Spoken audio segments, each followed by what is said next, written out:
WFXS. Once again, your sports radio. Broadcasting live, loud and proud from Central PA's Sports Authority, WFXS America. 98.7 The Fox State College. Happy Valley United is the NIL collective that serves all 31 sports and over 850 student athletes at Penn State.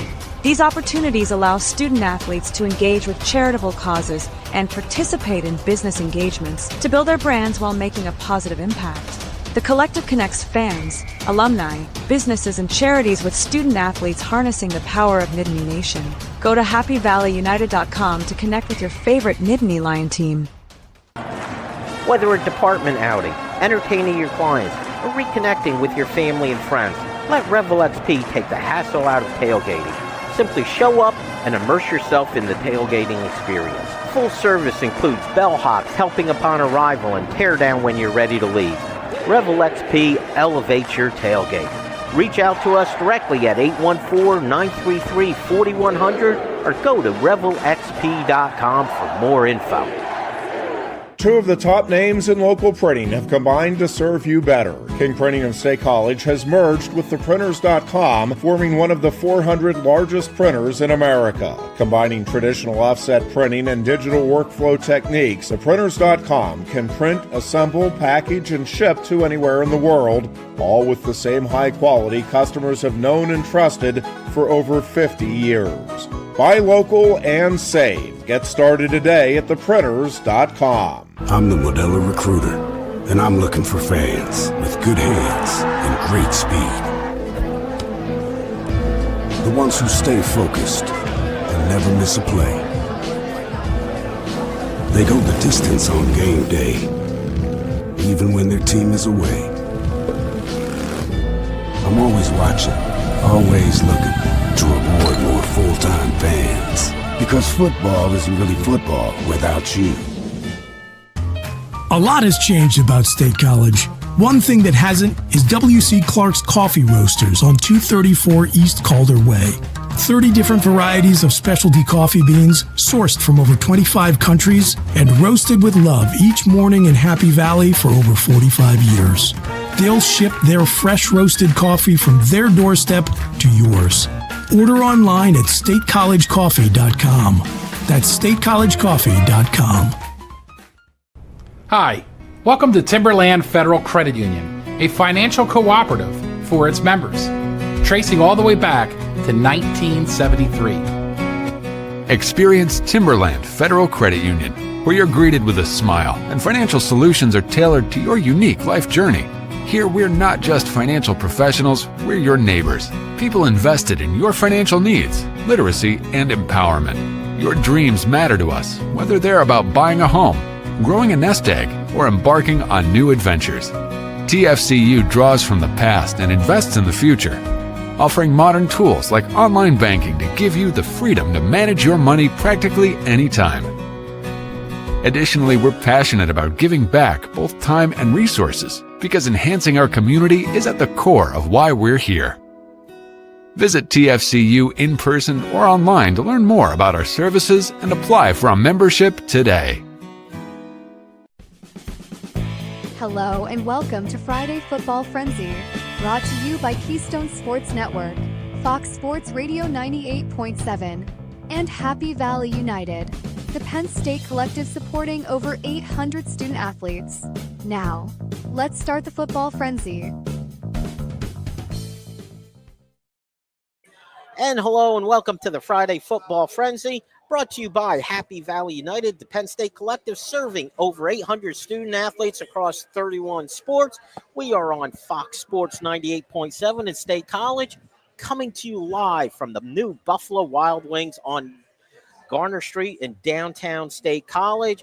I am Jim Galanti, along with our cohorts, Chris Buchignani from the obligatory pregame show fame, and Mike Villagrana, Executive Director at Happy Valley United. He will be showing up any moment.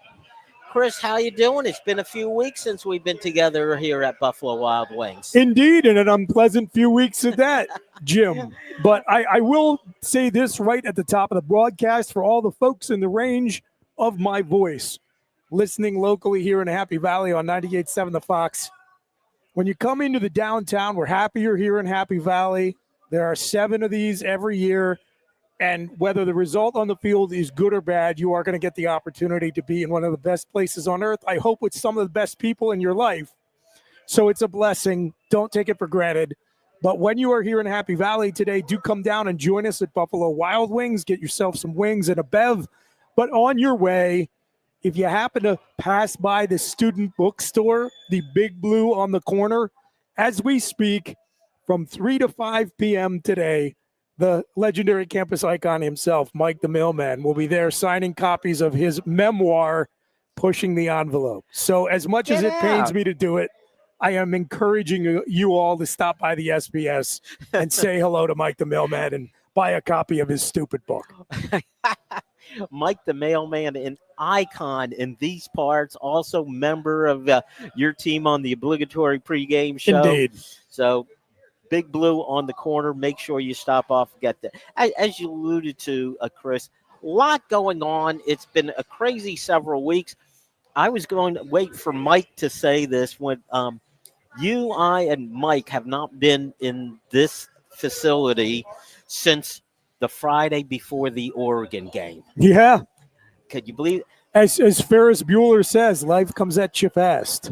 And it came after James Franklin and this program really fast. If someone came to us on that day and told us what was going to happen over the next 5 or 6 weeks, what would you say to them? I believe you, because I did truly. So I was teaching the last module of my Penn State football history class the Monday of that week.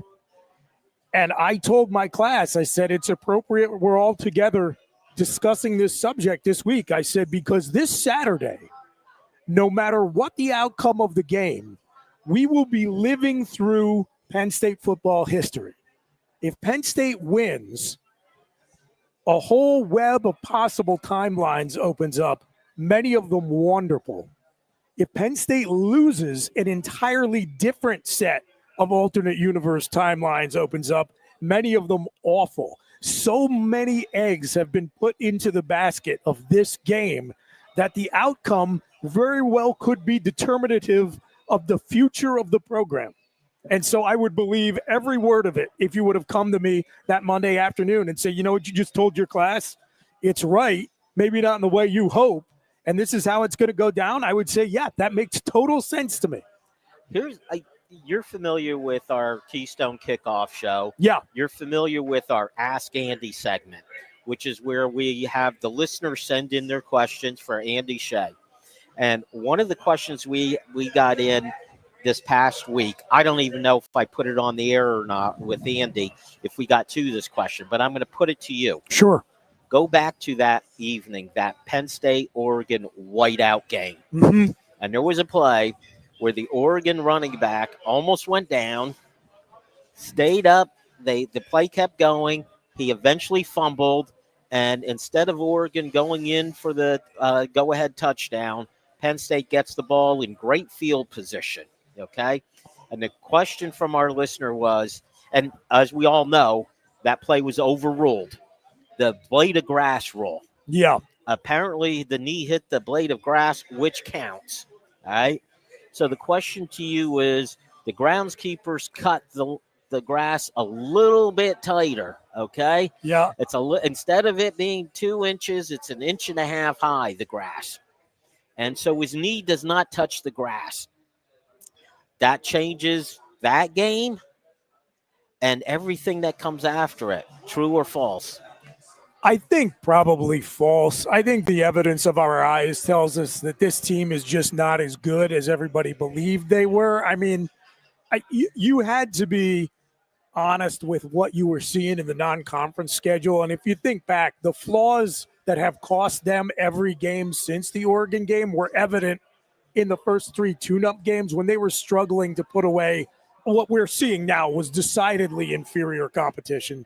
And so do I think that we would have the record we do right now? No. Would James still have a job? Maybe.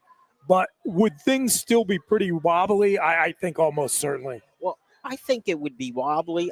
I think the Ohio State game would have turned out the same way. Of course, Sure. It's different with Ethan Grunkmeyer quarterbacking than Drew Aller. I get that. So what was the final there? 38-14? Correct. Maybe it would have been 38-21. Yeah, right. Okay. Right. That's my take on it.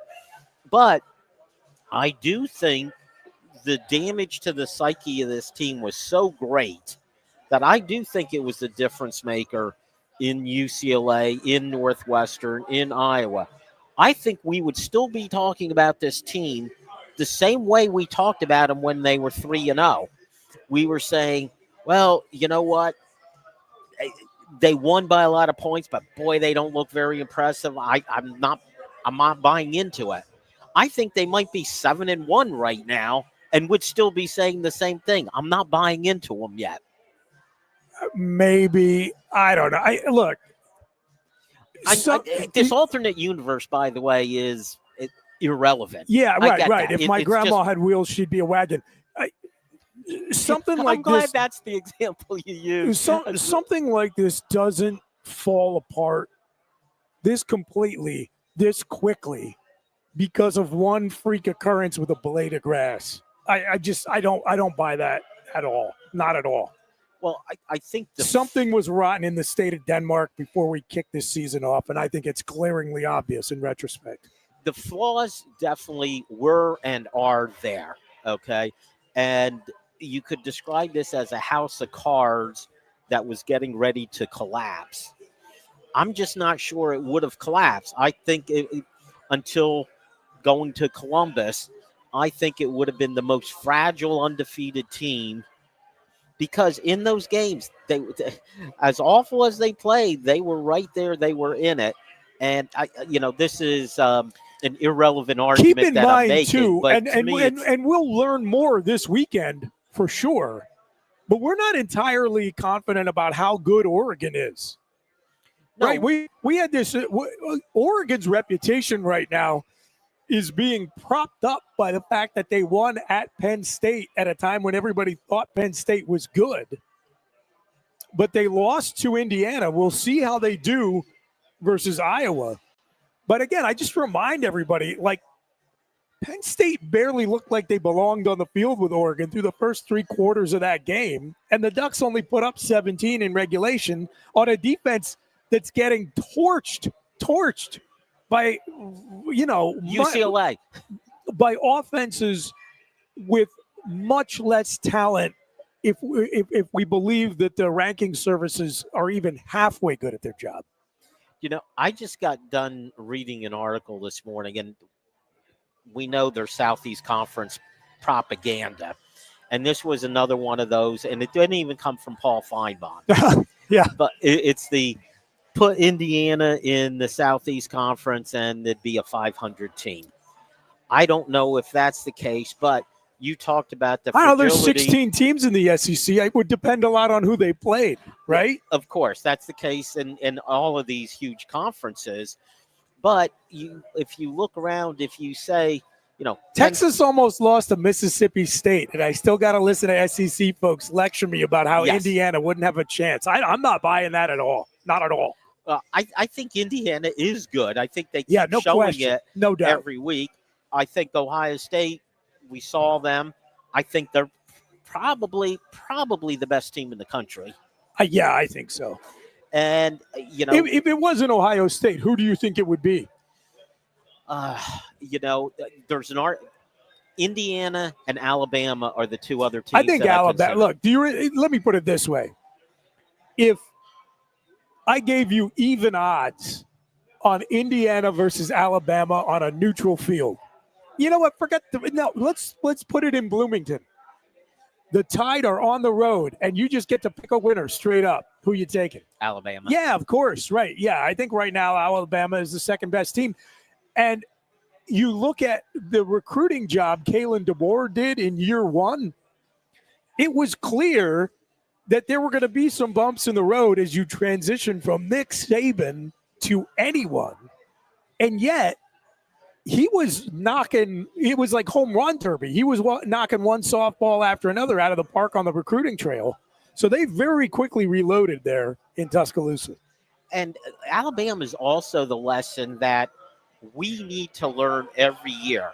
Okay, and when I say we, I'm meaning me. Yeah. That first week, we always overreact. Whatever you do that first week, we figure that's who you are. Right.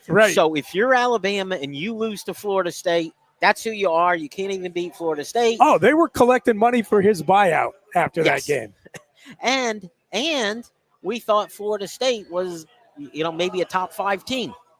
And that's a place that would love to start collecting money for a buyout right now. Exactly. So that overreaction, and I know it doesn't work this way. You can't say since week 1, but I'm going to say it anyway.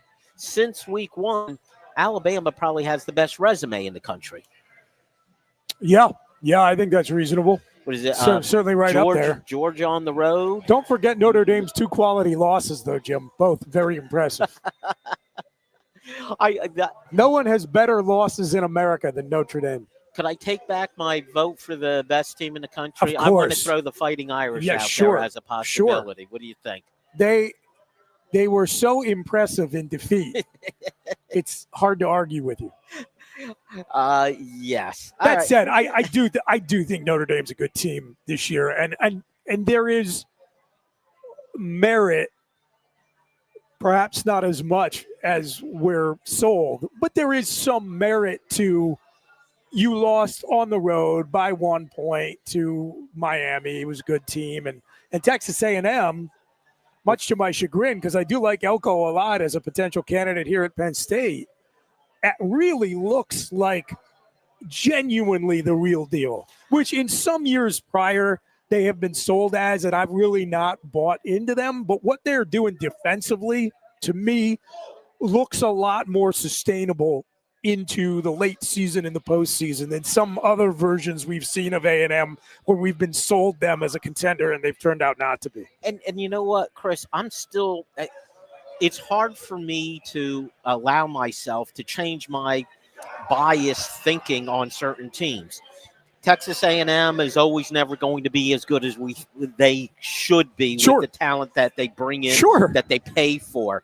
Indiana is still going to one of these days turn back into Indiana.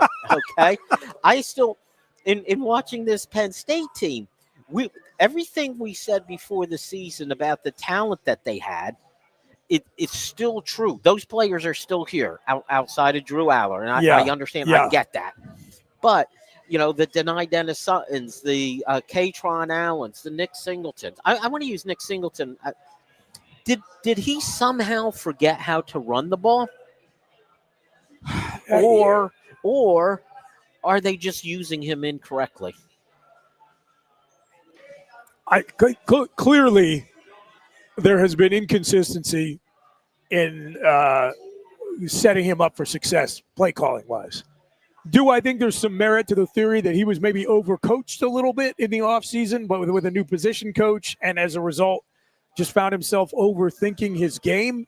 Yeah, I think that's possible. I'm also just open to the idea, and Goon talks about this a lot, that there is a point in your life, and it does tend to arrive more frequently once you hit your early 20s, when you're just done with college football.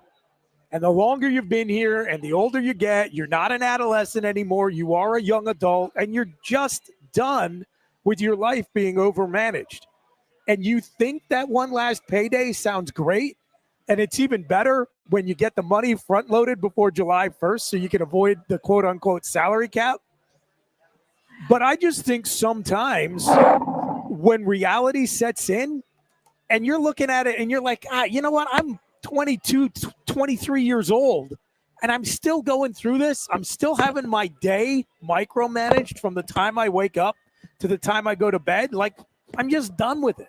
And so even if you're not thinking that consciously, if that's a feeling you're fighting back every day when you're trying to keep up with the grind of practice, it's going to wear down on you. Now imagine that in your last year on campus, you have a different position coach who's maybe coaching you up differently than you've ever had before. I've told you many times before, about my Brian Boucher theory with the Flyers. Sometimes you just got to let a guy who's unconventional be unconventional instead of thinking, oh, if I could just teach this guy proper form, he'd be even better. Well, if he excels with improper form, just let him be improper. Maybe that's part of it too. And then is your play caller not consistently putting you in a position to succeed? Are your blockers struggling a little bit more than they have been historically? Is your passing game not creating space at the intermediate level, which is where you thrive? Put all of those things together. That's a very realistic picture of how things are shaken out for Nick. And the frustrating thing about it is everyone wants one smoking gun. They want to say, what's the one thing? And sometimes it's just not that. I'm going to give you the one thing. Okay, go for it. I still think you keep hearing, and we're hearing it now from Terry Smith, we've got to put Nick Singleton in a position to succeed. Sure. We got to get him out in the open. We got to get him on the edge. And you saw that against Ohio State and Iowa to a lesser extent. We saw it a couple times. Yeah. Why didn't we keep seeing it? But your theory that, maybe you just reach a point on the college football field where you said you're now the young adult, you're in your 20s, you've been playing for multiple years. The whole routine just gets a bit old. I think it's a little different when you talk about a goon who's an offensive lineman versus a running back who's splitting the job with someone else. But you and I, we are just talking about this in theory, okay? Sure. It's theoretical what we think a college football player would think. So why don't we do this? Why don't we get input from a guy from somebody who actually knows what they're talking about? I know it's a crazy thought on our show to get someone who knows what he's talking about. But how about we do this? Making his way in, our good buddy, Mike Villagrana. Hey, Mike, how are we doing, bud? We're doing good. Appreciate you saying that. But, yeah, it's been a crazy couple weeks, guys, since the last time we've been How here. about it? Holy cow. I told Chris on the open, the last time the three of us were here, it was the Friday before the whiteout game. Oh, yeah, we were so juiced. Everything was like perfect, right? Everything was lining up just for everything like we wanted. It's still surreal to me where we're at right now. And as the audience and you guys know, I've kind of been on both ends of things when it comes to this, being let go or being part of the new regime going in. I've been on both ends. This one's a different one. Me and my family, we moved here, obviously, because we love Penn State. But my connection was Coach Franklin, so we moved here thinking, stability, because in the last 5 years I've moved like 4 times. My children, my son's 11, and I just want him to have like a normal, youth, grow up with the same kids, and good youth football, and the schooling and education stuff here is awesome. So that's why we came here, right? When we got that call. Oops. Yeah. So, and then when these things happen, that stuff kind of, for everybody gets put up in jeopardy. So it's been crazy. And I think when you go through these things, when you're around it and you're close to the people inside the building, you go through these like phases, right? You go through like when the news hits, it's just like, what just happened, right? And you're just trying to get your bearings, and you get with your family. You're talking to everybody if in the building, what's going to happen, this or that, and then like it's just naturally like you get angry. Like say you get let go of your job, you get angry about it, all right? Then that only lasts for so long, and then it's like, okay, well, what's going to happen next? What's going to happen, and then it's just it's a crazy time, but everybody in that building is handling it well. Coach Terry Smith is unbelievable. He's such a good dude. I worked with him directly my first stint here. Learned a lot from him. Justin King, his son, was here too, as well as at the same time. But it's like I said, it's still surreal. I think things are evolving from an administration standpoint, from an alignment standpoint, from some different things that are going to be really good. But yeah, it's been crazy. A lot of people don't think about this. Is the biggest thing that I take from this, because I've just been part of it. And this is the job I I elected to go into because I love it. But there is a chance that you're going to move a lot. There's a good chance that this is going to happen a lot, and more so now than ever because of the stakes, the money, everything, right? But then when that, Coach Franklin gets let go, that entire staff in that last building is thinking the same thing. What's next? That's a reality. Me, my kids just got settled, right? One of my other guys in that building, he just had another kid. He has his third, right? Like you're thinking about that stuff, right? And Coach Franklin, regardless of what you think, truly cares about every single person in that building, and he wears that on his sleeve every day when stuff like this happens. So, it's. I think everybody's kind of just wants to do their job at the best as they can, and everything will work itself out. Well, Chris, it's always fascinating to me to talk to Mike about these different situations that occur during the season. Some of them good, some of them, what we've been experiencing the last couple of weeks, not so good. But in the fan base, and again, your fans, Mike pointed out, they know the industry they're in. They know you're judged on wins and losses. That's it. Sure. That's the start and end. But I don't think the fan base thinks about just the repercussions when that kind of change is made. And it's probably more so here at Penn State, where it's a little bit different. We as you point out, we had a situation where Joe Paterno was here for 50 years. And so it was a different kind of – Yeah, and you want to talk about stability. I mean, if you remember when everything finally went down, Joe had it worked into his contract that Penn State had to pay a year's worth of salary to all of his assistants, irrespective of whether they were retained. So one of the selling points of being at Penn State while Joe was here, which, by the way, is now – it doesn't feel that long ago to us. It is 15 years. But is an eternity in college football. I mean, what that staff was getting paid would, you would guffaw if you were offered those salaries back then. But even at the time, they were a little bit lower than probably market value for position coaches or coordinators. But you understood there was going to be stability at Penn State. And I kind of felt like, again, which is what we're used to here, 12 years is a long time for college football, modern college football, non-Happy Valley college football. And to Mike's point, that was kind of the message that we could sell was stability. And I'm thinking about, it's only been, I think, maybe about 2 years since we had our first mid-season coach firing in college football that didn't have some sort of like a scandal or something attached to it, where the school just said, you know what, this is more and more like the NFL. We're going to treat it like the NFL. We're going to get a jump start on the job search. You're out of here. Now you look around the country, and I feel like half the schools in FBS have fired their coach this season. It feels that way. And, you talk about the stability. We've had, James Franklin here for over a decade. And, we say, what we expect here at Penn State, we expect 50 years from our coaches, right? Right. We got that established. But in the grand scheme of things, Mike, and you could talk to this pretty well, as you said, you made how many moves already?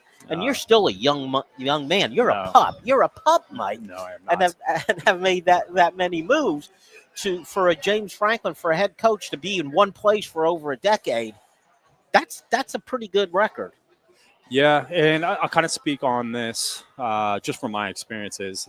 When I talk from two different sides of it. So I was retained when Joe Mo got let go from Mississippi State. I got retained, right, which was awesome, right? But it was really weird too, because you're really kind of, the new regime comes in and you're almost like a stepchild. Like a stepson that like they didn't really want, like it's just kind of a weird feeling. And then to gain the trust of that person, because they already think you're going to be loyal to that last coach. It's a very peculiar position. Very. And then, when you're on the other end of it, and you get let go, it's just crazy to think about how college football is right now. With all these firings and the coaches, and it's just insane right now. And you know what? I always try on our show to relate what goes on the football field with the coaches to private industry and what us in the real world are experiencing. And if anybody listening to the show has been let go from a job, I'll raise my hand. I've been down that road, and it's not fun. And it's a feeling of rejection. You know, what did I do wrong? You felt like you worked hard. You thought you were doing all the right things, and it's not good enough, and you're let go. And again, I think a bit about how it's so easy to say, oh, well, James Franklin is getting, $50 million for his troubles. But there's a lot of other people in the building who are not. And, it's a tough thing that's going to be faced. And it's almost happening in slow motion because those changes won't happen until after the season. Yeah. So you get the heads up in October, but, the hammer may not come down until December or January or whenever, I assume December. I think you just got to get over that. Like I said, you kind of go through phases like, oh, what just happened? And then, all right, what's next? And then it's like, okay, Monday hits. All right, you wake up, the alarm hits. All right, we got to get to work. And I think that's kind of how the approach that Terry's taken with a great attitude. And I think the staff has responded. That is a great attitude. I was just reading, Nick Saban's 10 rules for success. And one of them was like, there will be adversity built into the path you choose, no matter what it is. So if you treat its inevitable arrival as matter of fact, you'll be a lot better off because that's just it. That's the profession you chose. I talked to 100%. the podcasting class at Penn State up on campus a couple weeks ago. And one of the questions I got, this was after the week after the Northwestern game. And one of the students asked me, like, do you ever think about what could possibly happen with the football program now and how it might be bad for business? And does it scare you? She asked.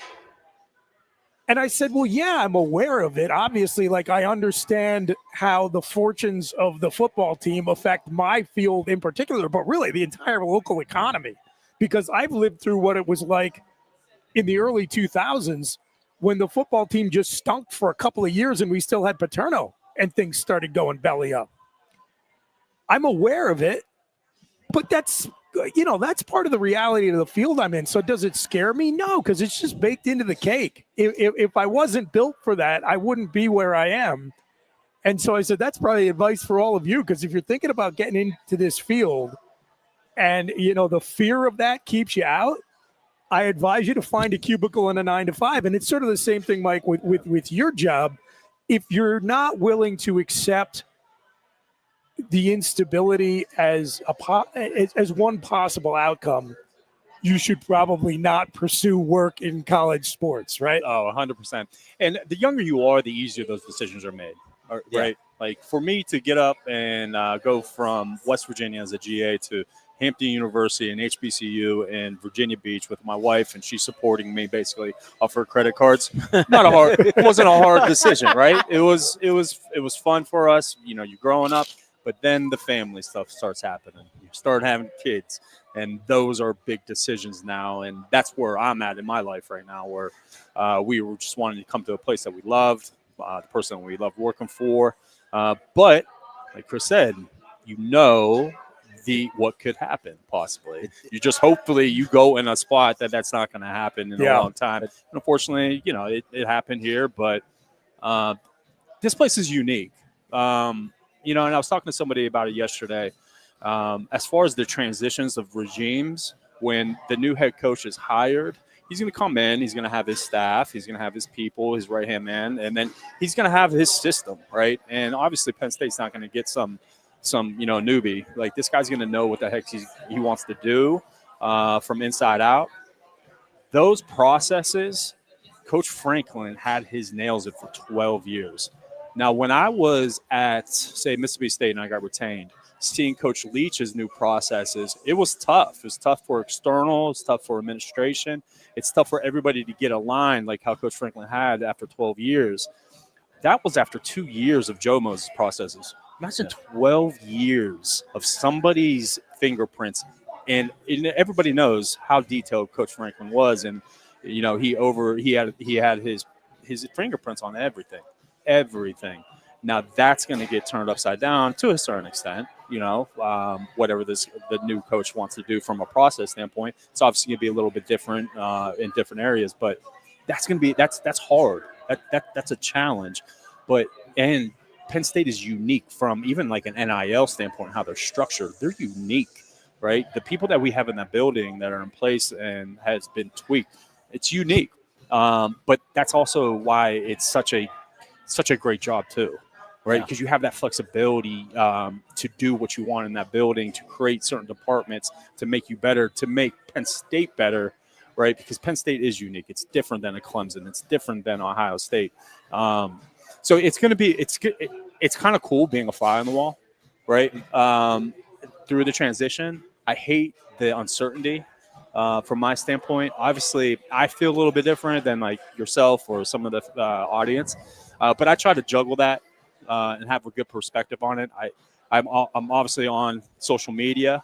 I try not to go down that rabbit hole. I do want to say, Chris, though, I really appreciate your Twitter game. Oh, thank you. Like I think I honestly think like your perspective is like really good. I appreciate that. I appreciate you because like there's a lot of like younger guys that are growing up in this business that just they grew up with a phone in front of their face and a microphone in their face, and they just think they want to like throw out anything for clicks, right? Yeah. When I read Chris's stuff and a lot of the people that you conversate with, like, it's like really good. It's like you said it the first time that we had the show, you throwing balls and strikes. Yeah. Right? Like, I think it's just very fair, and it's refreshing to see, because I like to see things on both sides, right? I like to take a step back, see people's perspectives. When I see, like, a lot of the guys on social media these days, especially the younger guys, they're just looking for clicks. Oh, yeah. Right? Yep. Instead of, like, an honest, true perspective. And, Chris, I honestly, I do. I told Jim this the other day. I was like, I love – reading Chris's stuff. Well, I appreciate that. Thank you. Yeah, it is. I mean, not to go too far down this rabbit hole, but I don't think people are interested in this, and they're interested in the way this coaching search is being covered and everything. And obviously this is what I do, and it's what I'm passionate about. There really are two approaches to the business. There's you're either going to attract the broadest possible audience that's very shallow, or you're going to have a narrower focus, but it's going to be deeper. There's going to be more substance to it, right? Mm-hmm. And so to your point, just from a market perspective, we recognize there's a lot of shotgun blasts out there where people are happy to go broad and shallow, where, they say something and it's clearly like this bombastic, over-the-top statement, and then you pin them down and you say, okay, can you give me an example? And they disappear.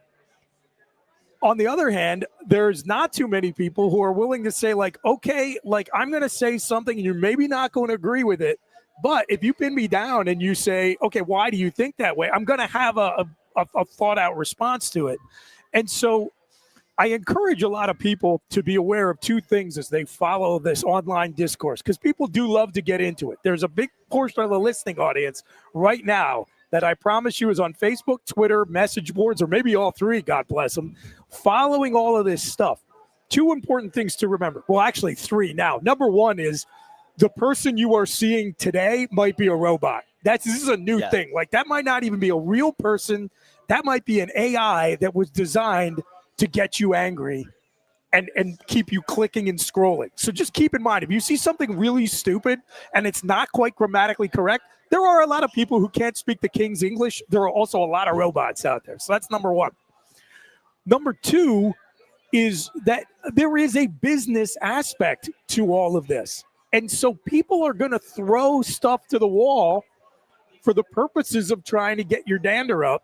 And most of them are not taking the approach of, well, I want to provide substance. Most of them are just like, I want to piss off as many people as possible. And then the other thing is, and I think this is so important, the people on Twitter who are diehard Penn State fans, they are a focus group for Penn State fans on Twitter, and that's it. one of the biggest mistakes a lot of people make is they go on whatever their platform is of choice. They read the message boards, they go on Twitter, they read Facebook, and they think, oh my God, this is like a little representative sampling of all the fans who are out there. I have learned over the years, because I've gotten sucked into it and I've made content decisions about things we've covered on the show. And then I realized, actually nobody even knows what the Lawn Boys chain is, let alone has an opinion on it. But because I was sucked into the computer, I thought that was real life, and Twitter's not real life. So that's maybe the most important lesson you can take away from it, that whatever conversation you see going on there, if you have fun with it, if you like to get in there and you mix it up or whatever, that's great. It's a free country. You can spend your time that way, but don't come away from those conversations thinking how most of the 100,000 people who are going to be inside Beaver Stadium tomorrow are thinking about it, because most of them are couldn't be farther from that level of fixation, right? Well, yes. To that point, Chris, I don't know how it came up, but before one of my shows, we were having the conversation about, okay, who's the favorite to get the job, as you might expect. I just did a quick literally, it took me 5 minutes. I found over 20 names that were listed as the favorite to get the job. Over 20 names. Those betting markets. I got a text from Landon last night, and he said, if I get one more text from somebody that says, I got a tip that X has already signed, is that true? Because I'm going to throw my phone across the room. And you know what really upsets me, what really frustrates me in this whole thing, all of those names, I sent Pat Kraft my resume. I have not heard back from him. I have not seen my name out on the list. I'm imploring you guys, throw my name out there. I want to see if I can get my name out there. You know what? Tomorrow morning at my tailgate, I'm going to spread the word that an insider let me know you were in the mix. Thank you. That's all I want. I just want the opportunity. I could get Penn the State interview. is casting a much wider net than anybody believed possible. Let me tell you guys just kind of my feel on this and the job search, especially something like this with a blue blood. It is so close to Pat Kraft and his circle who is making this decision. Just not here. Any other administration and AD and president at other schools. They keep this close, right? All the message boards and all that stuff. It's fun, right? Yeah. It is. It's fun. You can go down that rabbit hole. I do it. I'm guilty myself. But they sign people have to sign NDAs, right? Yeah. So they aren't going to disclose anything. Nothing's going to be leaked. I think if you see things are being leaked, it's on purpose. Right. Yes. Sure. That the whole agent that's why game I want is it crazy. leaked, that my name's in there. It's Mike. interesting that you said that, Mike, because as I got into the conversation with Landon last night after he sent that, I said, my impression is that some of this is being done intentionally, and if it is, that's really smart. Yeah. It's a whole game. It's a huge game, and then also you got the head coaches that. Like James is going to, basically have his agent, Jimmy Sexton, who owns the whole market, right? And you hear this, and Indeed. What sounds to me, these head coaches that are represented by Jimmy Sexton, Jimmy Sexton's calling the shot, really. Yes. You know what I mean? He's calling all the shots negotiation wise, but it's a crazy game. I have. The message board and the 247 people from Virginia Tech that I was close with, crushing me, trying to figure out, hey, what are you hearing over there? And I'm like, man, I wish I knew, man. I'm like, it is so tight knit. Anybody in that building really doesn't know. Yeah. And Coach Franklin's closest people, no idea. Well, you put it out, it's so strategic for agents. If I were a coach at any school, I'd tell my agent, just get the rumor out that I'm looking for, I talked to Penn State or I talked to LSU. You're either going to get a new contract, and that's just the way it works. Well, and to that point, let me say I've been covering the team now long enough that I've been around for 3 offensive coordinator hires when the job was open. Now, when we let Kirk Shiraka go, it was to hire Mike Yursich. So that wasn't a job search. That was, I want this guy. Right. He's available. We're making a change. But when John Donovan got let go, when Joe left to take the Mississippi State job, and then when Mike Yursich was let go, that was a job search situation. And not one time out of those three did the guy who got the job in Joe Moorhead, Kirk Shiraka, and Andy Kotelnicki make it into any of these. These are Kotelnicki's name got thrown around a little time, but the other two did not. And at no point was Kotelnicki put forward as the number one candidate for the job. So I don't know how much of this was just the process of Penn State and how much of it was James, or probably a little column A, a little column B. But they kept it so close to the vest, and there was so much smoke out there, and it was like 99.9% nonsense. Well, it goes to the point when I mentioned, I just did a quick look, found over 20 guys as the favorite. If you keep putting out enough names, eventually you're going to be right. If I list every here's a list of 25 potential candidates. And every day I mention one of them as the primary candidate for the job. And it can screw you too. Yeah. As a head coach, when you're trying to hire somebody and you're trying to keep it close-knit and it gets out, all right, well, now that guy has to answer to the head coach and administration. He's probably been doing it the right way anyways, but then that really heats things up. And then he has to usually make a decision in that process. All right, I'm not going to entertain Penn State or not. Like that. When that stuff gets out, it changes everything. It changes everything. And and it's just this is a special situation because it's mid-season. It's mid-season. It's Penn State, and you got all these other ones out. It's really fascinating to me. Well, the one thing you mentioned earlier, Chris, about it maybe making our job tough, that's the part that makes it easier. We get to talk about who could possibly be the next coach. But I'll tell you what, we're going to have to take a break here. But when we come back, what I want to talk about, you alluded to it, Mike, Penn State is different. It's a different kind of place. And if there's like the opposite of a Penn State job opening, it's probably a Southeast Conference team job opening.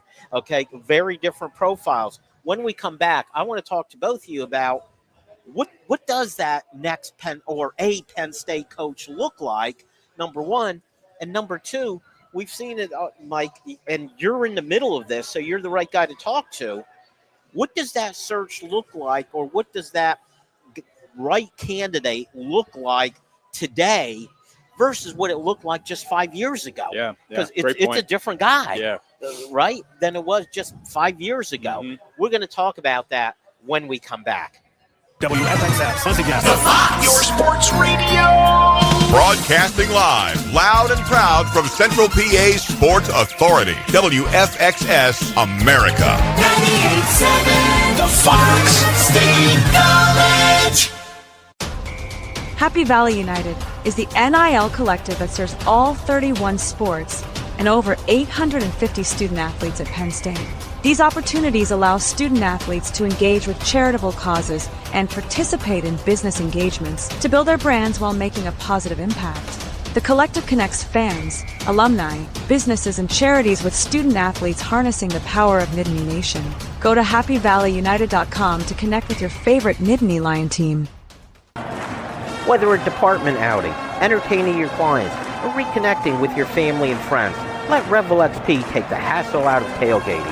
Simply show up and immerse yourself in the tailgating experience. Full service includes bellhops helping upon arrival and tear down when you're ready to leave. Revel XP elevates your tailgate. Reach out to us directly at 814-933-4100 or go to revelxp.com for more info. Two of the top names in local printing have combined to serve you better. King Printing of State College has merged with theprinters.com, forming one of the 400 largest printers in America. Combining traditional offset printing and digital workflow techniques, theprinters.com can print, assemble, package, and ship to anywhere in the world, all with the same high quality customers have known and trusted for over 50 years. Buy local and save. Get started today at theprinters.com. I'm the Modelo Recruiter, and I'm looking for fans with good hands and great speed. The ones who stay focused and never miss a play. They go the distance on game day, even when their team is away. I'm always watching, always looking to reward more full-time fans. Because football isn't really football without you. A lot has changed about State College. One thing that hasn't is W.C. Clark's Coffee Roasters on 234 East Calder Way.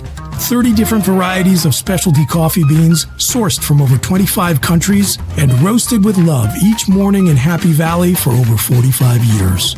They'll ship their fresh roasted coffee from their doorstep to yours.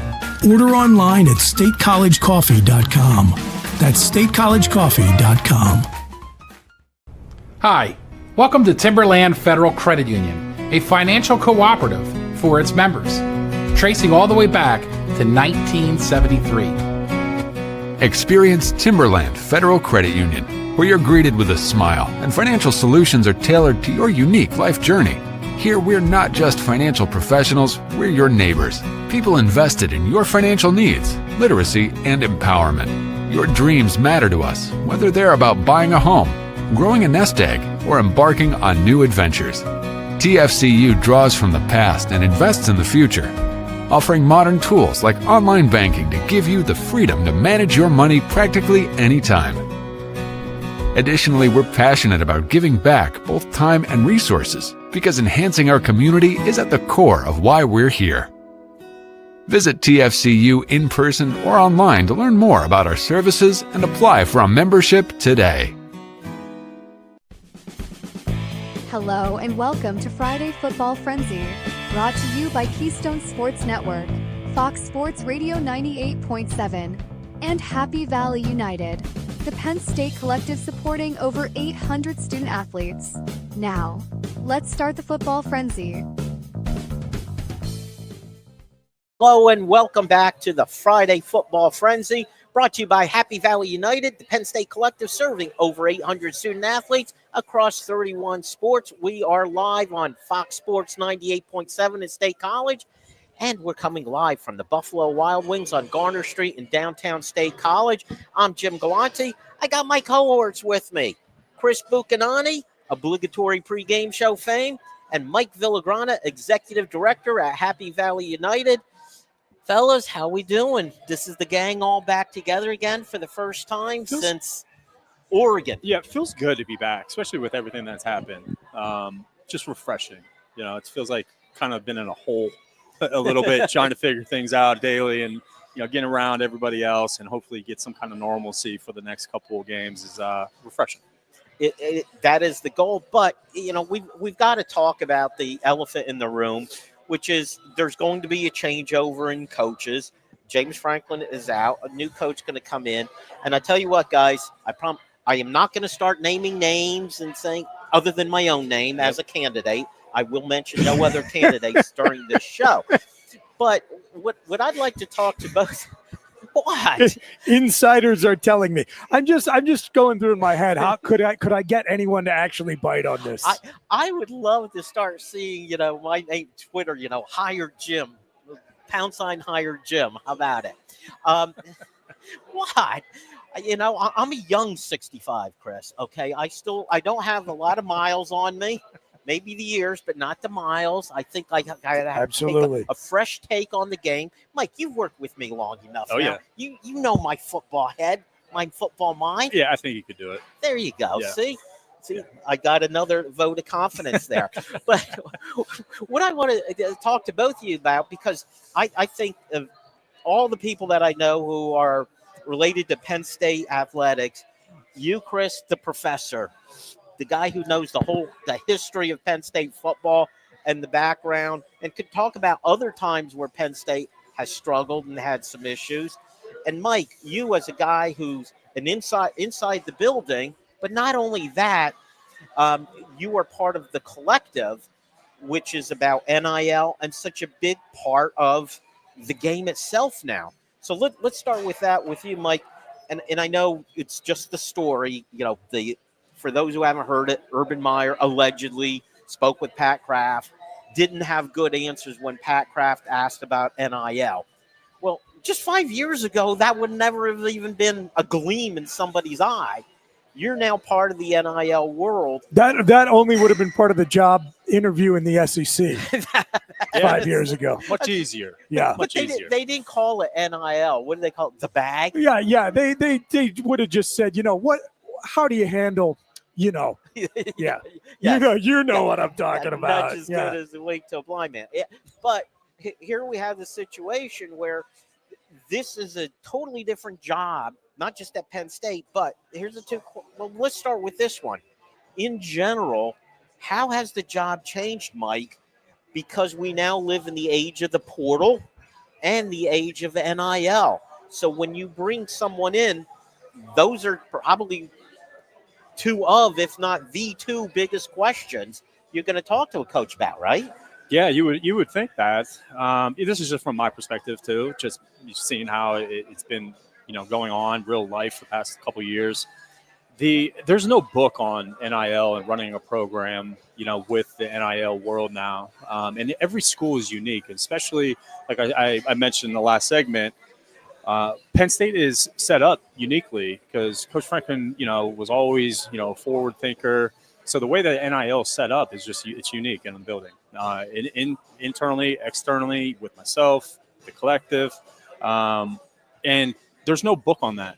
So like a coach, if you're looking at a coach that hasn't coached in that era, then like an Urban Meyer, like he's gonna go through those learning pains and those growing pains when it comes to getting hit up a certain scenario with an agent, a certain scenario with a player, a parent, due to money and negotiations and stuff like that.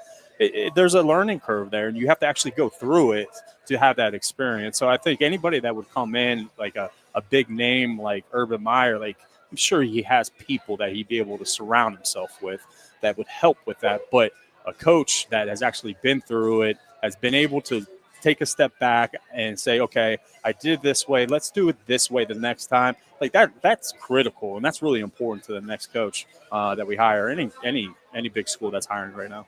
Well, you learn from those experiences, and I hadn't even thought about it, Chris, from that perspective of having a conversation with a young man and his parents and his hangers-on and his agent. You've got to talk to them. You have to have a staff. Money. You have to have a structure. You have to have a system in place for that. Like, and it has to be buttoned up, because if it's not buttoned up, that's where things get leaked and loose. That we didn't do a certain thing right, or we didn't do this agent right. Those relationships and having a system that it is buttoned up is really important. So a really interesting dynamic that I think we're seeing develop now as the NIL plus transfer portal era matures in college football. And I think it's important. I always talk about it that way, because if you had one or the other, it wouldn't be nearly as disruptive as the two of them together. It's like you've got both the ability to share revenue directly and to bring it in outside through NIL deals, plus essentially like perpetual unfettered free agency.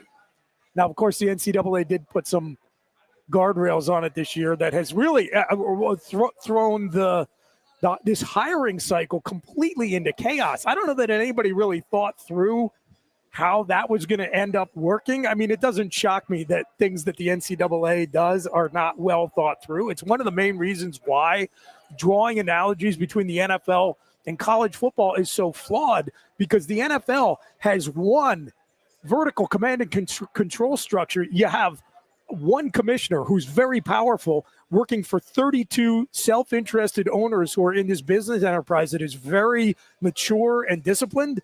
And then in the NCAA, you've got 130 college presidents and athletic directors and television networks and people in NCAA headquarters in Indianapolis who are trying to justify their salaries. And at least half of them are completely incompetent, and any one of them is capable of throwing a monkey wrench into the works. And so here we are. We're in this like chaotic system where everyone is trying to bring order. And I think we are seeing the need, and we're seeing it all over the country, and they're talking about it with this coaching search at Penn State, for the need to have a general manager.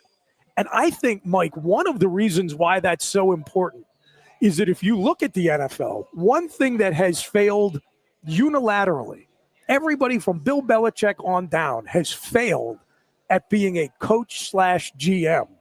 because it doesn't make sense to have to be the good cop and the bad cop. Like when Bill O'Brien went to Houston, when things really went south for Bill was when he added the GM title. And, very famously, he got into that situation with DeAndre Hopkins where the general manager needs to look at his contract vis-a-vis the salary cap and question, does what this guy have left in the tank justify a contract extension and what he wants to be paid?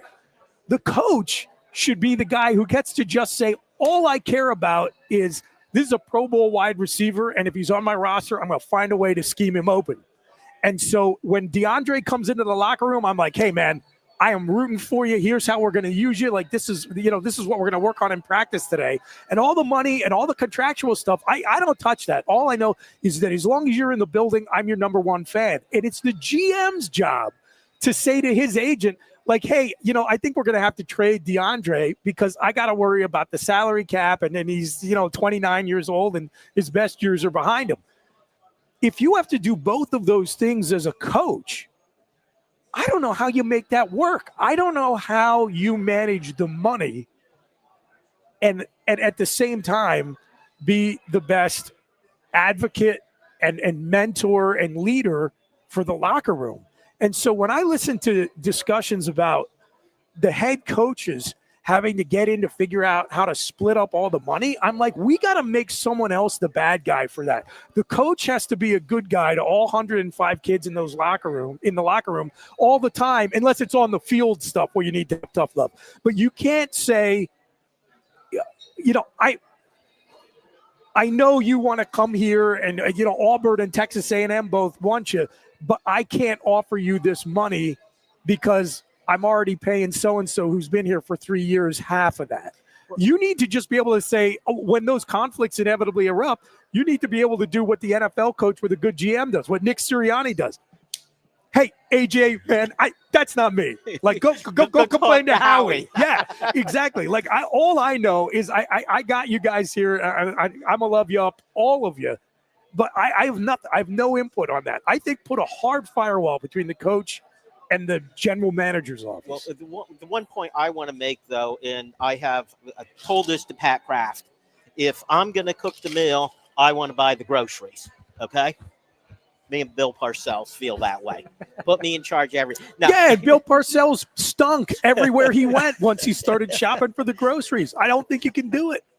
I still believe in that. But it is fascinating, though, with that is – that's part of now the new world, the new strategy. Now, we could talk a bit about at Penn State, Andy Frank, in essence, has played the role of general manager, right? Yep. So what has been his responsibilities? So he has handled, he kind of fell into this thing perfectly. I thought just because there's nobody better than him when it comes to cap, handling the numbers. He's a Princeton engineering grad. Went into football. He coached high school and then got into it, and was with James since Vandy days. And he's very bright. You obviously have an interview talked to with him. He's great. Yeah, he's awesome. I think when you get the general manager role, it's evolved. We're in the middle of an evolution of what that is. To Chris's point, I think when I started and I took the job. Well, when I was here, for instance, the personnel department it was a little bit different. And personnel guys, they're doing the identification, right? They're, they're a huge reason why you get these guys, the relationship piece-wise, the ID. But at the end of the day, it comes to the position coach and the head coach. And a lot of times, if you sign 25 guys in a class, there's going to be 15 guys, or there's going to be a handful of guys that the personnel guys didn't like that guy, but the head coach liked him because maybe he was an in-state guy or he had a 4th star or 5th star on him or for whatever reason, whereas the personnel guys, they're looking at tape. They're looking at metrics and stuff like that. That's their job. That's their role. Job. So they do a lot more of it. But when the head coach or the position coach says, no, we want that guy, that's it. All right, you got to move on. But then now you're seeing, general manager role. All right. I remember getting hired by Charles Huff at Marshall. I said, I would like the general manager role, right? Sounds pretty cool. That's what I want to be. I want to be a general manager. Now, me and him went back and forth so much because he was trying to do a really good job from an optics standpoint of signing all these guys, right? And you'll have a bigger, the more people you sign, the better chances you have of a higher ranked class, right? So head coaches will play that game as well. Whereas I would get in fights with him all the time and be like, that guy stinks. We do not want to take that guy.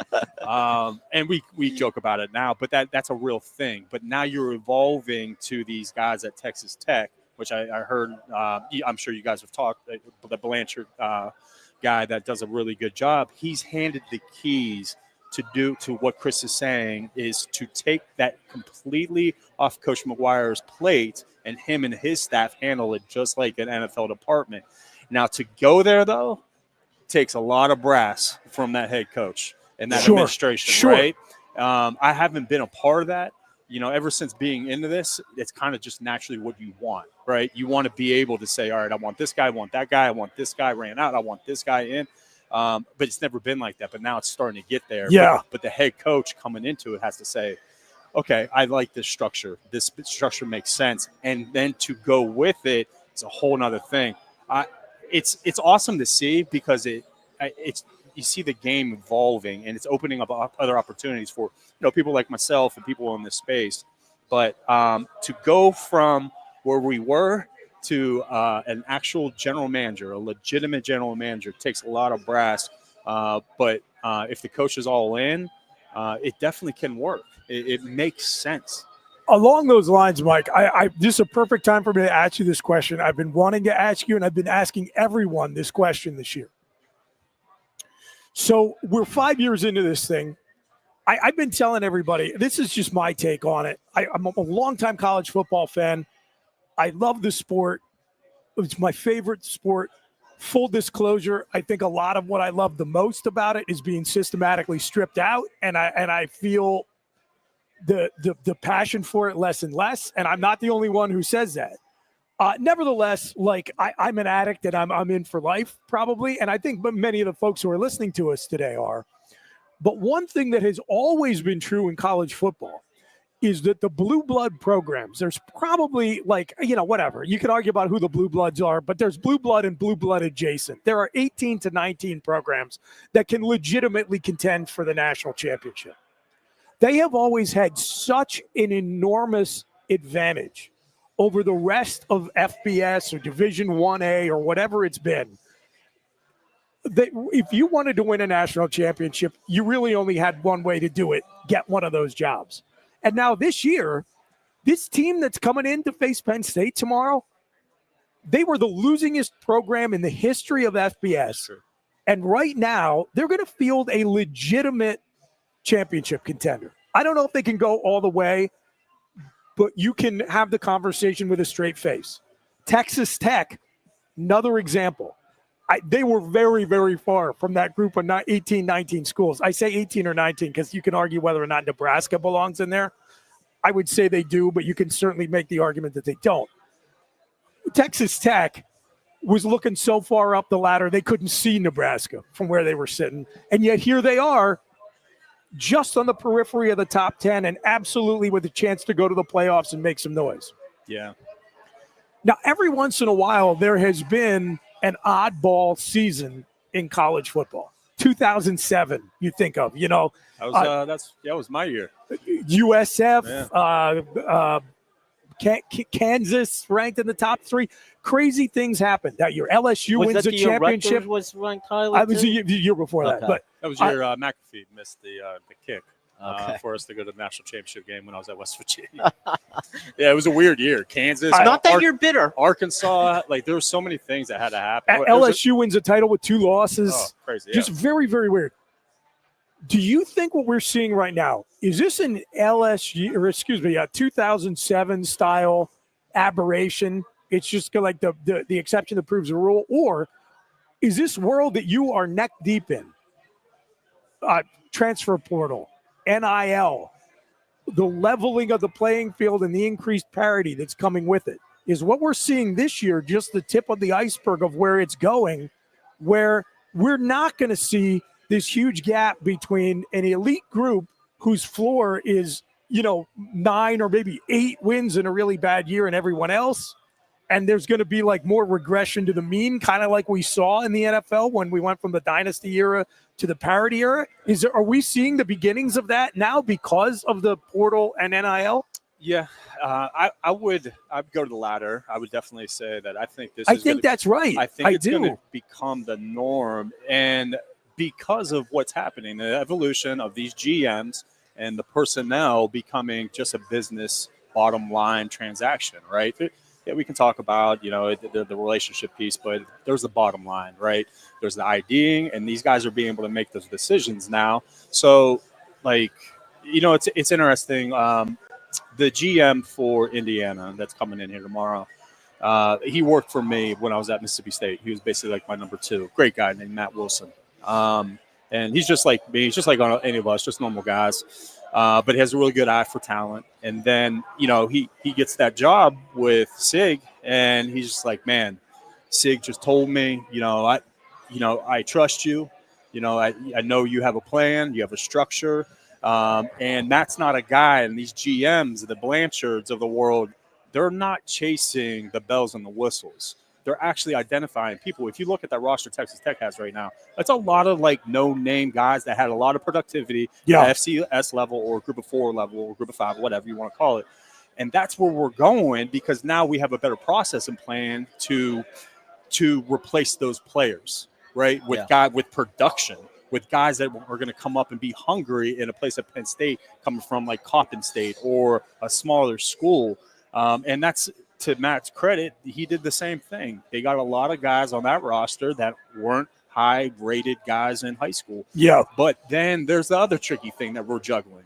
It's the ratings, the optics of recruiting, right? Because initially at a big school, now Matt didn't have to deal with that because Matt had to deal with Indiana's production and wins on the field, right? And Sig basically got to take care of that. He doesn't have to win the signing day war.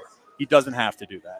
Right? It's the field. Now at a Florida or a Penn State, you have to win the recruiting signing day wars, right? Quote unquote. I think those days, which is my hot take for a while, and I think we're taking baby steps there, is those rankings and ratings are going to start slowly becoming diminished. And I think they are right now. Your lips to God's ears, please. I think because it's all optics. A lot of those ratings and things are misstrued. It's somewhere in the process. He gets a couple offers. All right, so that regional scout wants to throw another star on him, or he's in the he's got the ear of the head coach at X school, so he will be able to help him with information and right back at him. All right, once they sign the kid, he's going to ask that recruiting service guy for an extra star. So is it based on talent or is it based off relationship and optics? That's where I think the recruiting world, and I know if you talk to Shannon Terry or Fitz or anybody, these guys at the recruiting services, they'll tell you no. But I think they are slowly getting diminished, or at least the people that are making decisions on who we're taking at schools aren't looking at those. Now, but what screws you up is when the head coach tells you, no, that's a 4-star kid in state. We're taking him no matter what. Regardless of his tape and his fit and his skill set, he's going to take him. Now, you take that out and you're at Texas Tech or you're at Indiana or something, and the coach is out of that agenda is completely out. Yeah. So now you're getting better players. You're more efficient. And at places like Vandy, at the places like Indiana, now you're getting parity throughout college football. And I think that's where I hope it is, because I think that's just a glaring red flag in college football. And I always thought it is every fan wants to win that 4-star over a 3-star. Little does he know, has he really evaluated every single play of that kid's tape and know what he's about. That you see it all the time. You look at the NFL, all the stars and who they are. Obviously, there's stars. There's guys that are 4 or 5 stars, Kevin Browns of the world, that are legit. They're going to be good players, right? But it's the Indianas of the world that are winning right now because they don't need to win the recruiting world. Well, the other part of that recruiting equation, and we had a player, a high school recruit at the time, committed to Penn State, an offensive lineman from the Midwest, not a big-time recruit. And he told us the story. He said he made the visit to Penn State. James made him an offer, and he said, and it was like the first Power 4 offer that he had. And he said, walking out the door, James said to him, be prepared. You're about to get inundated with offers. Oh, yeah. And all of a sudden, this kid went from 0 Power 4 offers, but because he got a Penn State offer, all of a sudden he's now offered by X number of Power 4 conferences, and he ended up with another star because in his ranking. Yeah. Well, because everybody's offering. Yeah. Noble tells a story about when he was at Temple, they signed a 2-star recruit. And Matt said, hey, it would be great if we could get this kid up to a 3-star. And one of the other assistants in the room says, I know a guy at Rivals. And he calls him from the meeting and says, hey, could you bump so-and-so up for us? And the next day, that kid was a 3-star commit. That is happening at every school. Every school that happens. Some schools are the beneficiary of it. Some aren't. But to me, it's a shame, and I hate it.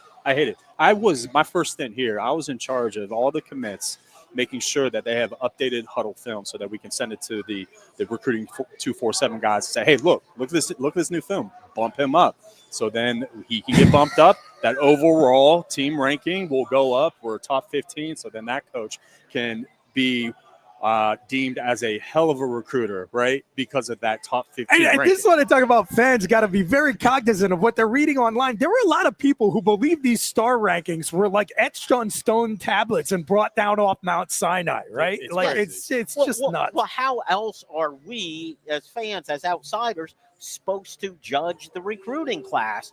The head coach is going to tell us how wonderful it is no matter what. Which is not to say, by the way, that the star rankings are worthless, because there will be a lot of people who would correctly push back and say, big picture, you can look at the schools that are signing the highest ranked classes in terms of star ratings, and those are the ones that are winning the most. So it's not like they're wholly inaccurate, but as you get a closer view, other than that view from 30,000 feet, there's a lot more variability than probably the services would want to disclose. Yeah, 100%. I remember even in my last stop at Virginia Tech, it'd be we'd sign a pretty good looking kid, and we'd think internally, this kid is a lot better than these 4-star kids, but he's a 3-star kid. And he'd be like, hey, I was the liaison between the recruiting services and the staff, and so I'd hit him up. Hey, what's the deal?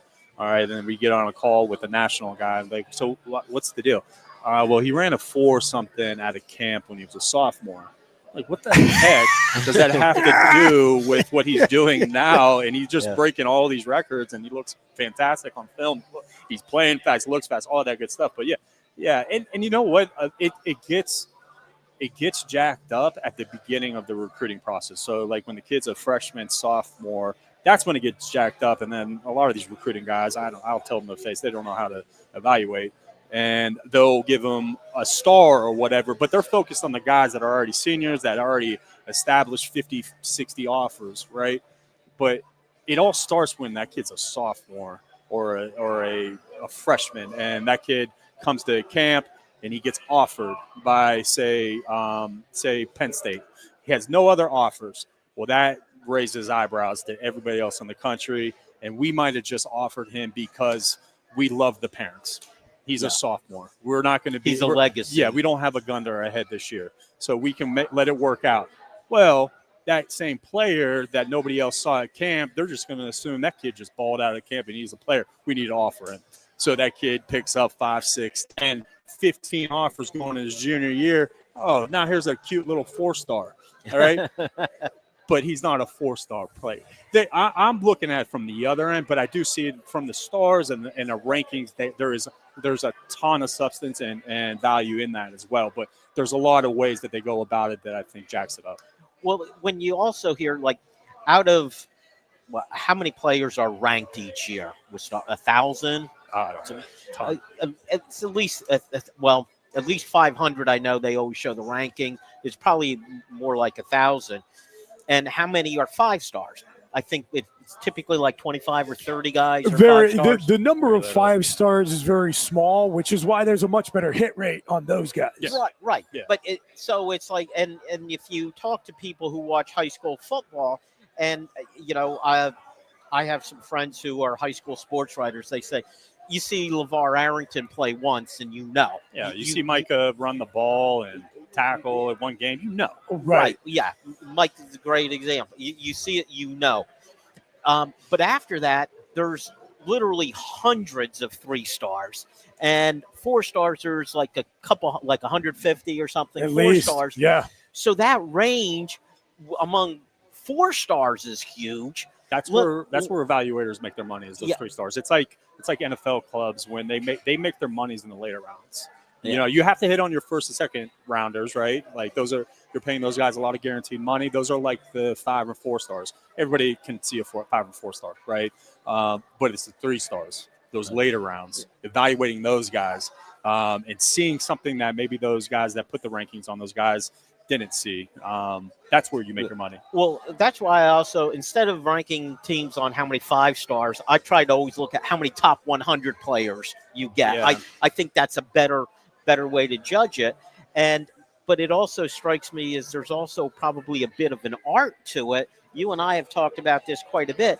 You might get a 3-star, but he has a elite talent. Oh yeah. Maybe it's speed, maybe it's strength. You know, those are easy ones to talk.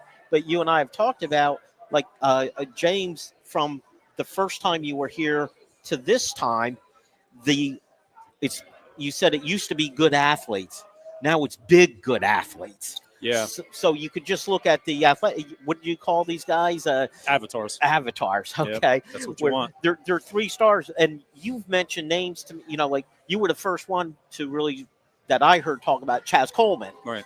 And you hit that one right. You know what? If I get the job, I might hire you as my GM. Thank you. Keep me on your short list. Well, it's like, what?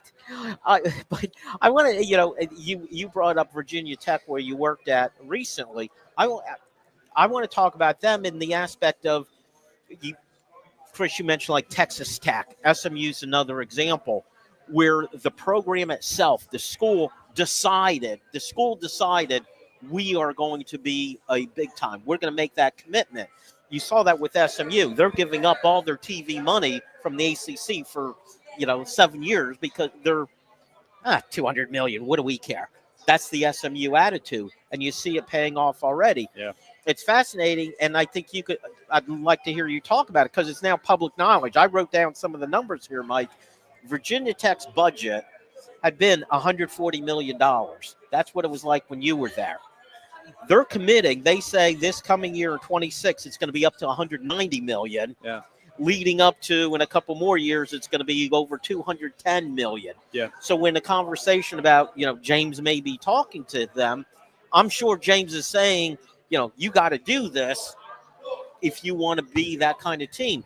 So tell me about how that is. It's the school's commitment is a major part of this equation, right? Oh yeah, but there's so many different variables that the new coach coming in needs to be aware of. Or when Pat Kraft and administration or any of these ADs are hiring around the country, especially if it's a school that is going to need to recruit well and highly, like that takes a lot. Like that coach has to be a closer, right? Not every coach in the country is a closer.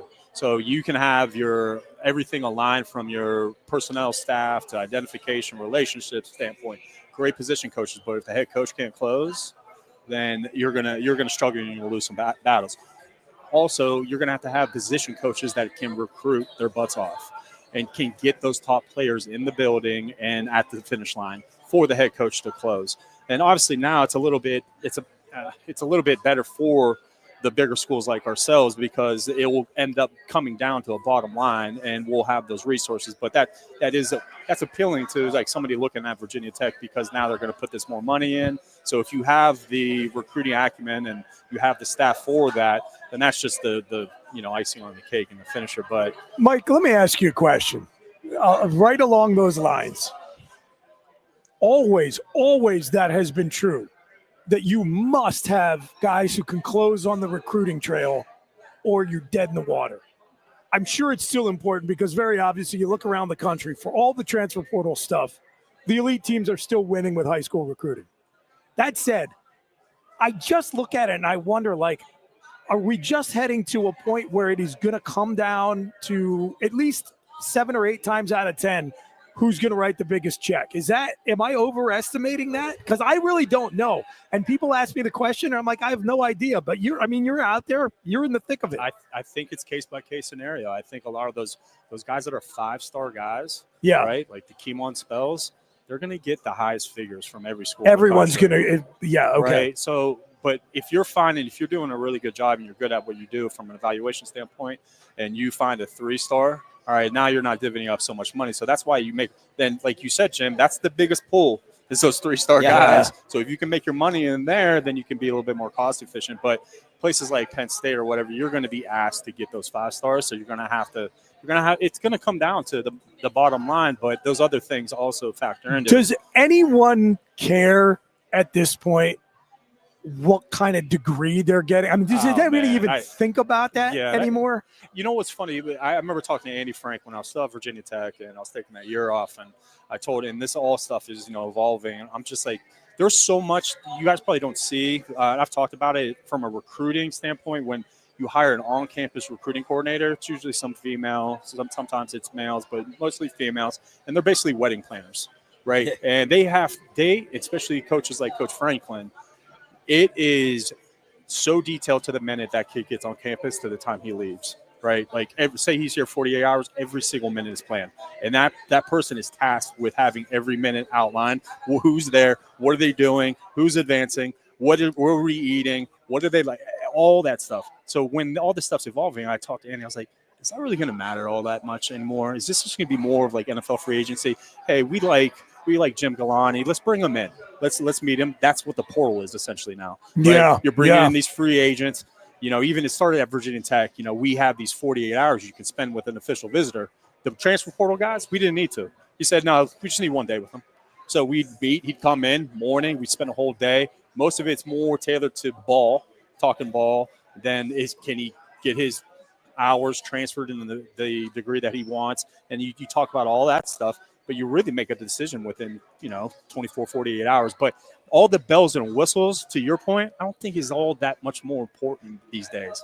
It's also fluid. I think it is possible that within a reasonable time window, let's say 5 to 7 years, this may evolve in such a way that you're no longer required to be an enrolled student at the team you're playing for, where that might be a package of benefits that is available to you, but not mandatory. Because again, if I am just playing this whole thing out to its logical conclusion, and I am thinking about this because it is trending in the direction of employer-employee relations. I understand like there are legal reasons why you can't use those terms right now, but you may one day.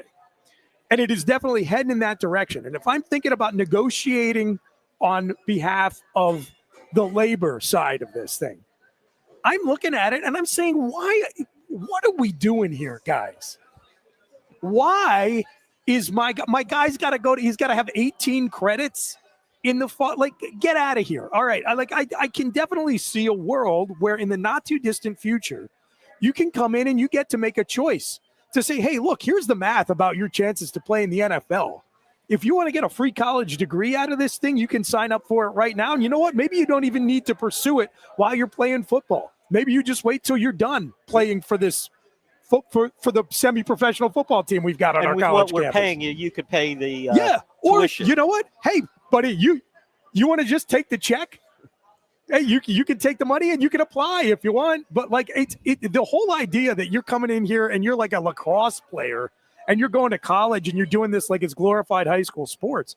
I think there is at least a 50% chance that goes away within a decade. Well, yeah, I can see that. But I could just see it being it's such a hard pivot from what chancellors and presidents want to perceive what the university is all about, right? So you come in and you're a head coach and you say, oh, no, hey, we're not really worried about academics at an academic school. That's not going to fly, right? And then when you have to actually, deal with, the details and executing, a transfer, say, with admissions or a head of a department, like that is like they don't want to hear that.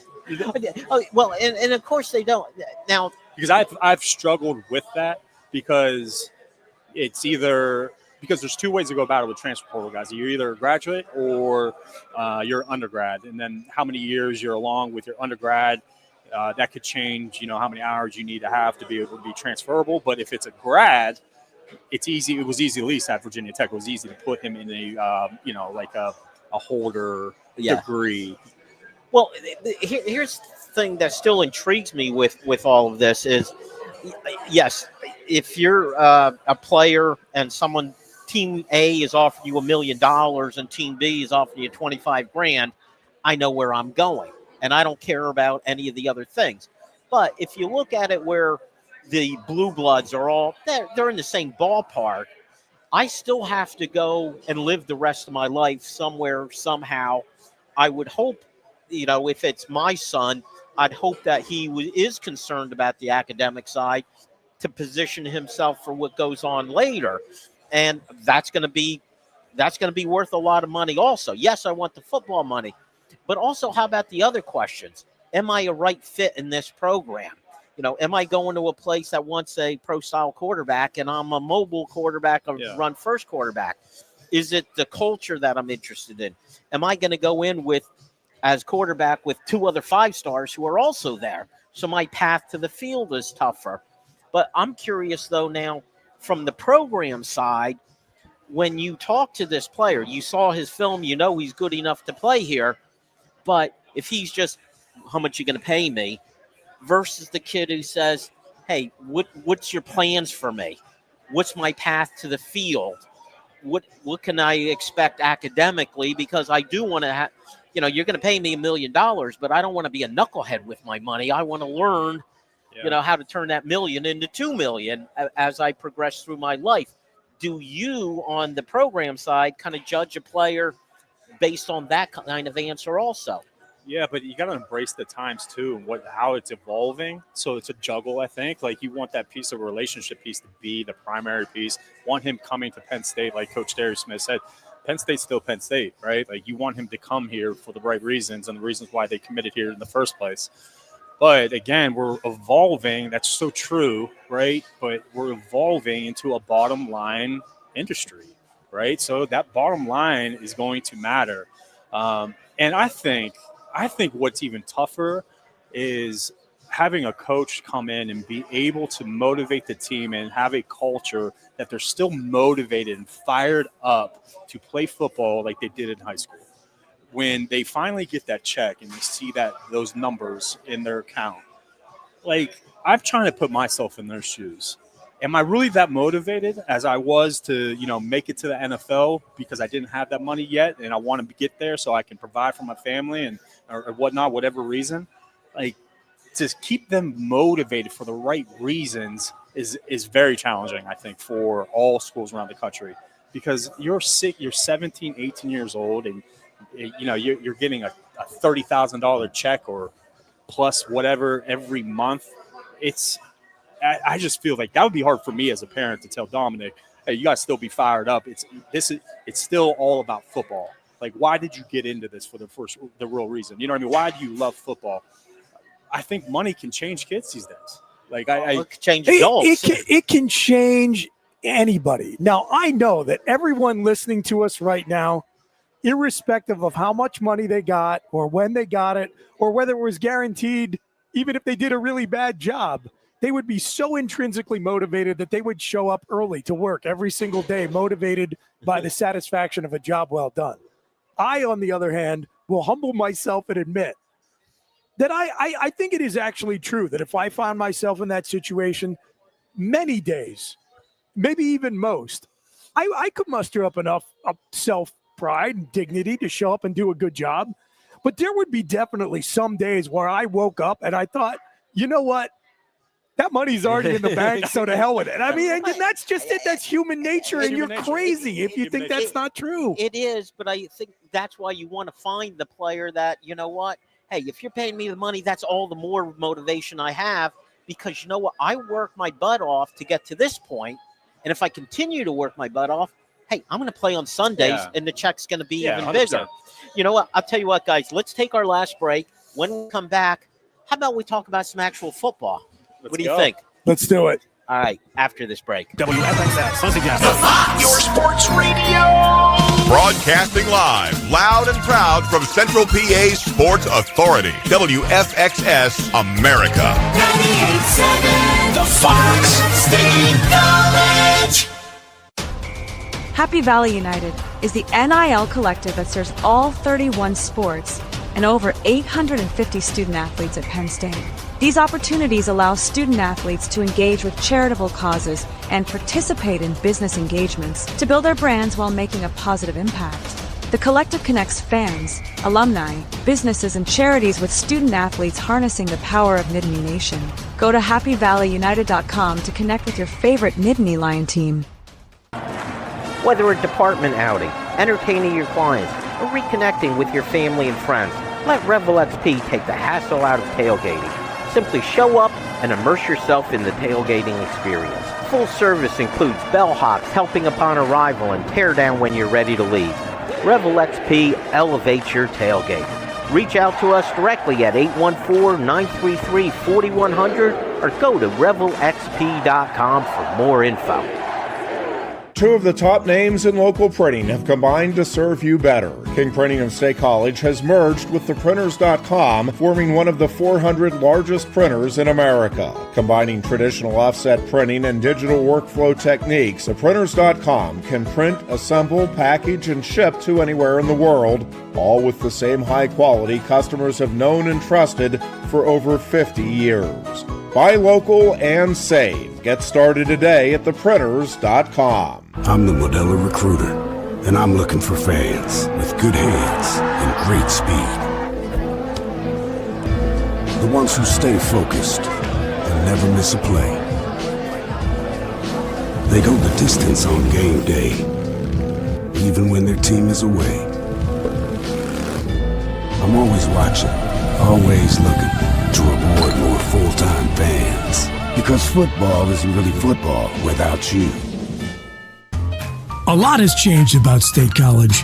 One thing that hasn't is W.C. Clark's Coffee Roasters on 234 East Calder Way. 30 different varieties of specialty coffee beans sourced from over 25 countries and roasted with love each morning in Happy Valley for over 45 years. They'll ship their fresh roasted coffee from their doorstep to yours. Order online at statecollegecoffee.com. That's statecollegecoffee.com. Hi, welcome to Timberland Federal Credit Union, a financial cooperative for its members, tracing all the way back to 1973. Experience Timberland Federal Credit Union, where you're greeted with a smile and financial solutions are tailored to your unique life journey. Here, we're not just financial professionals, we're your neighbors, people invested in your financial needs, literacy, and empowerment. Your dreams matter to us, whether they're about buying a home, growing a nest egg, or embarking on new adventures. TFCU draws from the past and invests in the future, offering modern tools like online banking to give you the freedom to manage your money practically anytime. Additionally, we're passionate about giving back both time and resources because enhancing our community is at the core of why we're here. Visit TFCU in person or online to learn more about our services and apply for a membership today. Hello and welcome to Friday Football Frenzy, brought to you by Keystone Sports Network, Fox Sports Radio 98.7, and Happy Valley United, the Penn State collective supporting over 800 student athletes. Now, let's start the football frenzy. Hello and welcome back to the Friday Football Frenzy, brought to you by Happy Valley United, the Penn State collective serving over 800 student athletes across 31 sports. We are live on Fox Sports 98.7, the State College. Come to you live from the Buffalo Wild Wings on Garner Street downtown. I'm Jim Galanti. I am with Chris Buchignani. I am with Mike Villagrana.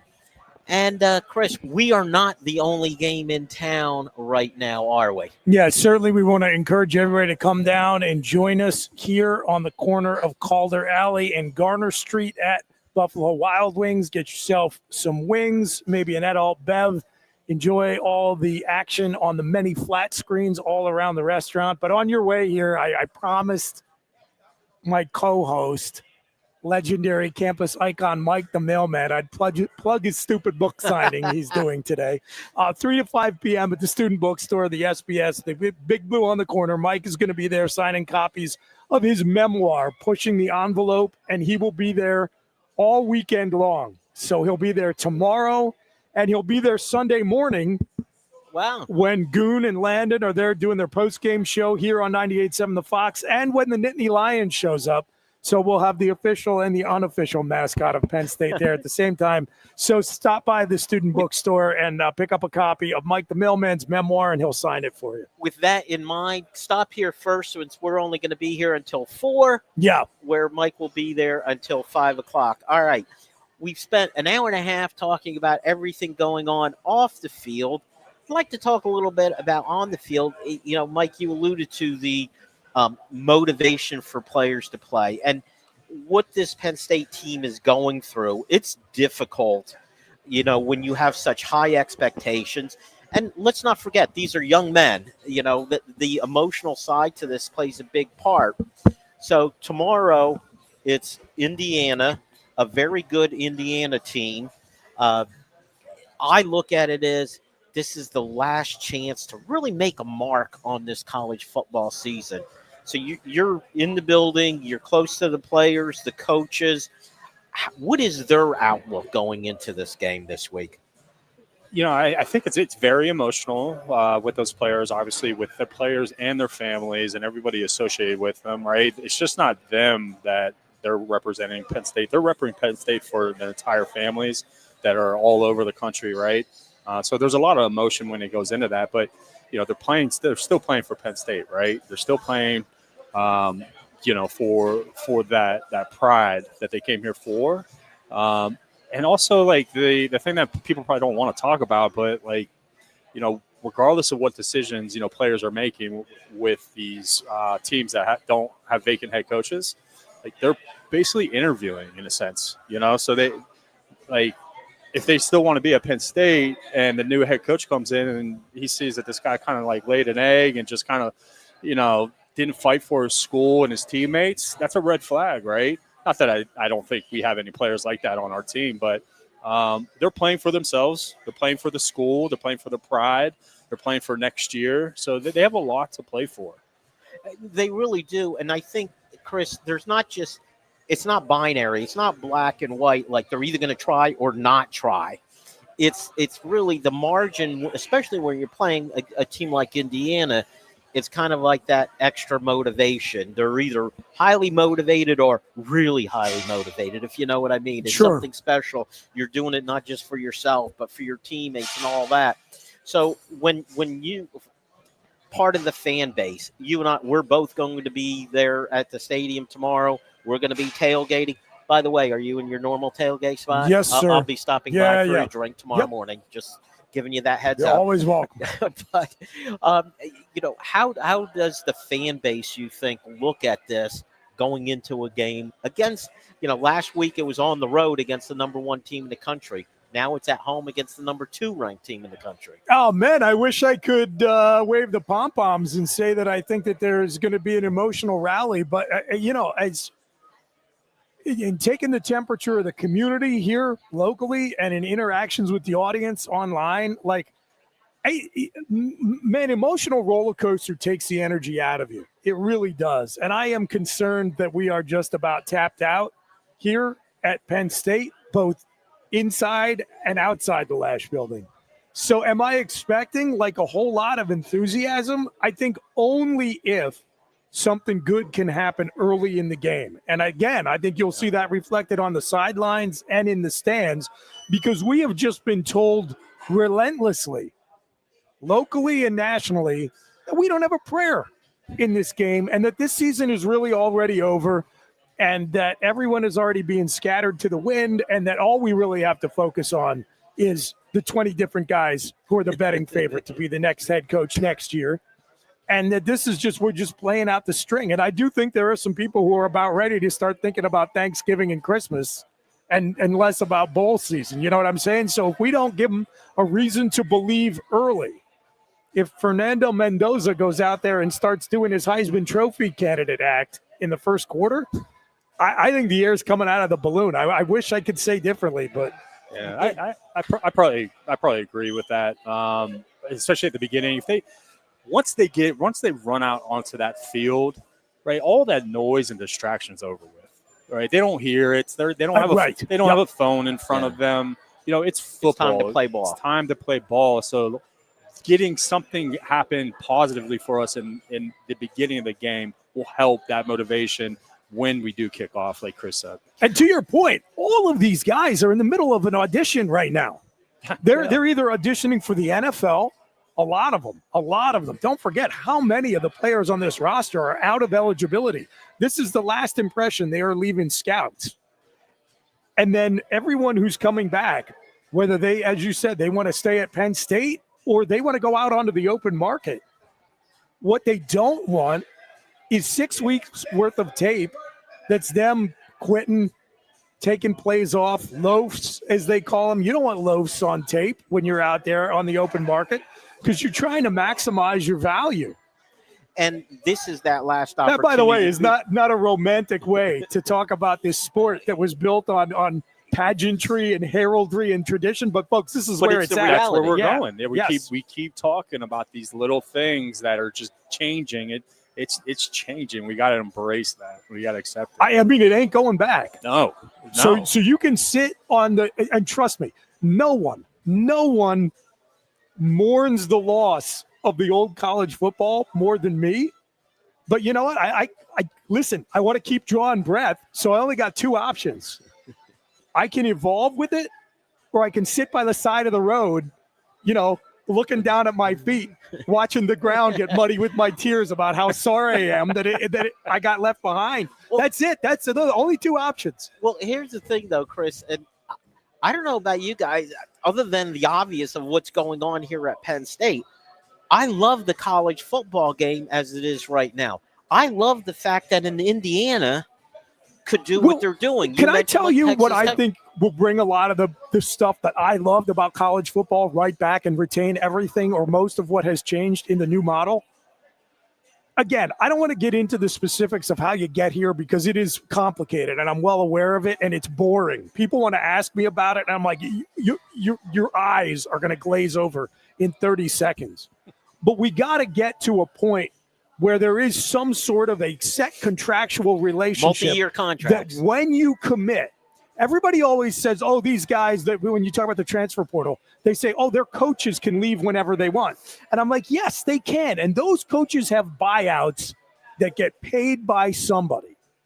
So when you commit to a school, there's a buyout associated with your compensation. And then you understand that if I want out and there is not somebody who wants me bad enough that they're willing to pay that buyout, that's coming out of my pocket. And I think that will stabilize the rosters and that will start reinvigorating the relationship between the fan base and the people who are on the team. What I have come to understand is that we as college football fans, we want to appreciate those guys as Penn Staters. Penn Staters for life, not somebody who comes and wears the shirt for 2 years, like Torrey Smith on the Eagles. God bless him. I love him catching that flea flicker from Nick Foles in the NFC Championship game. But he was there because the Eagles were paying him. And the next year he's on like the Atlanta Falcons or something because they were paying him. We don't want that. And I think part of it is just put a little more skin in the game for both sides, where the schools are on the hook to say, hey, we believe in you enough that we are going to make a multi-year financial commitment to you, but in return, you are forfeiting the chance to just go pop off into the transfer portal whenever you want. Well, don't you want rookie deals then? Like, wouldn't a rookie deal like that template work? Like, so if you sign a freshman, he is contractually obligated to play for 2 years, right? So you give him 2 years and a spring.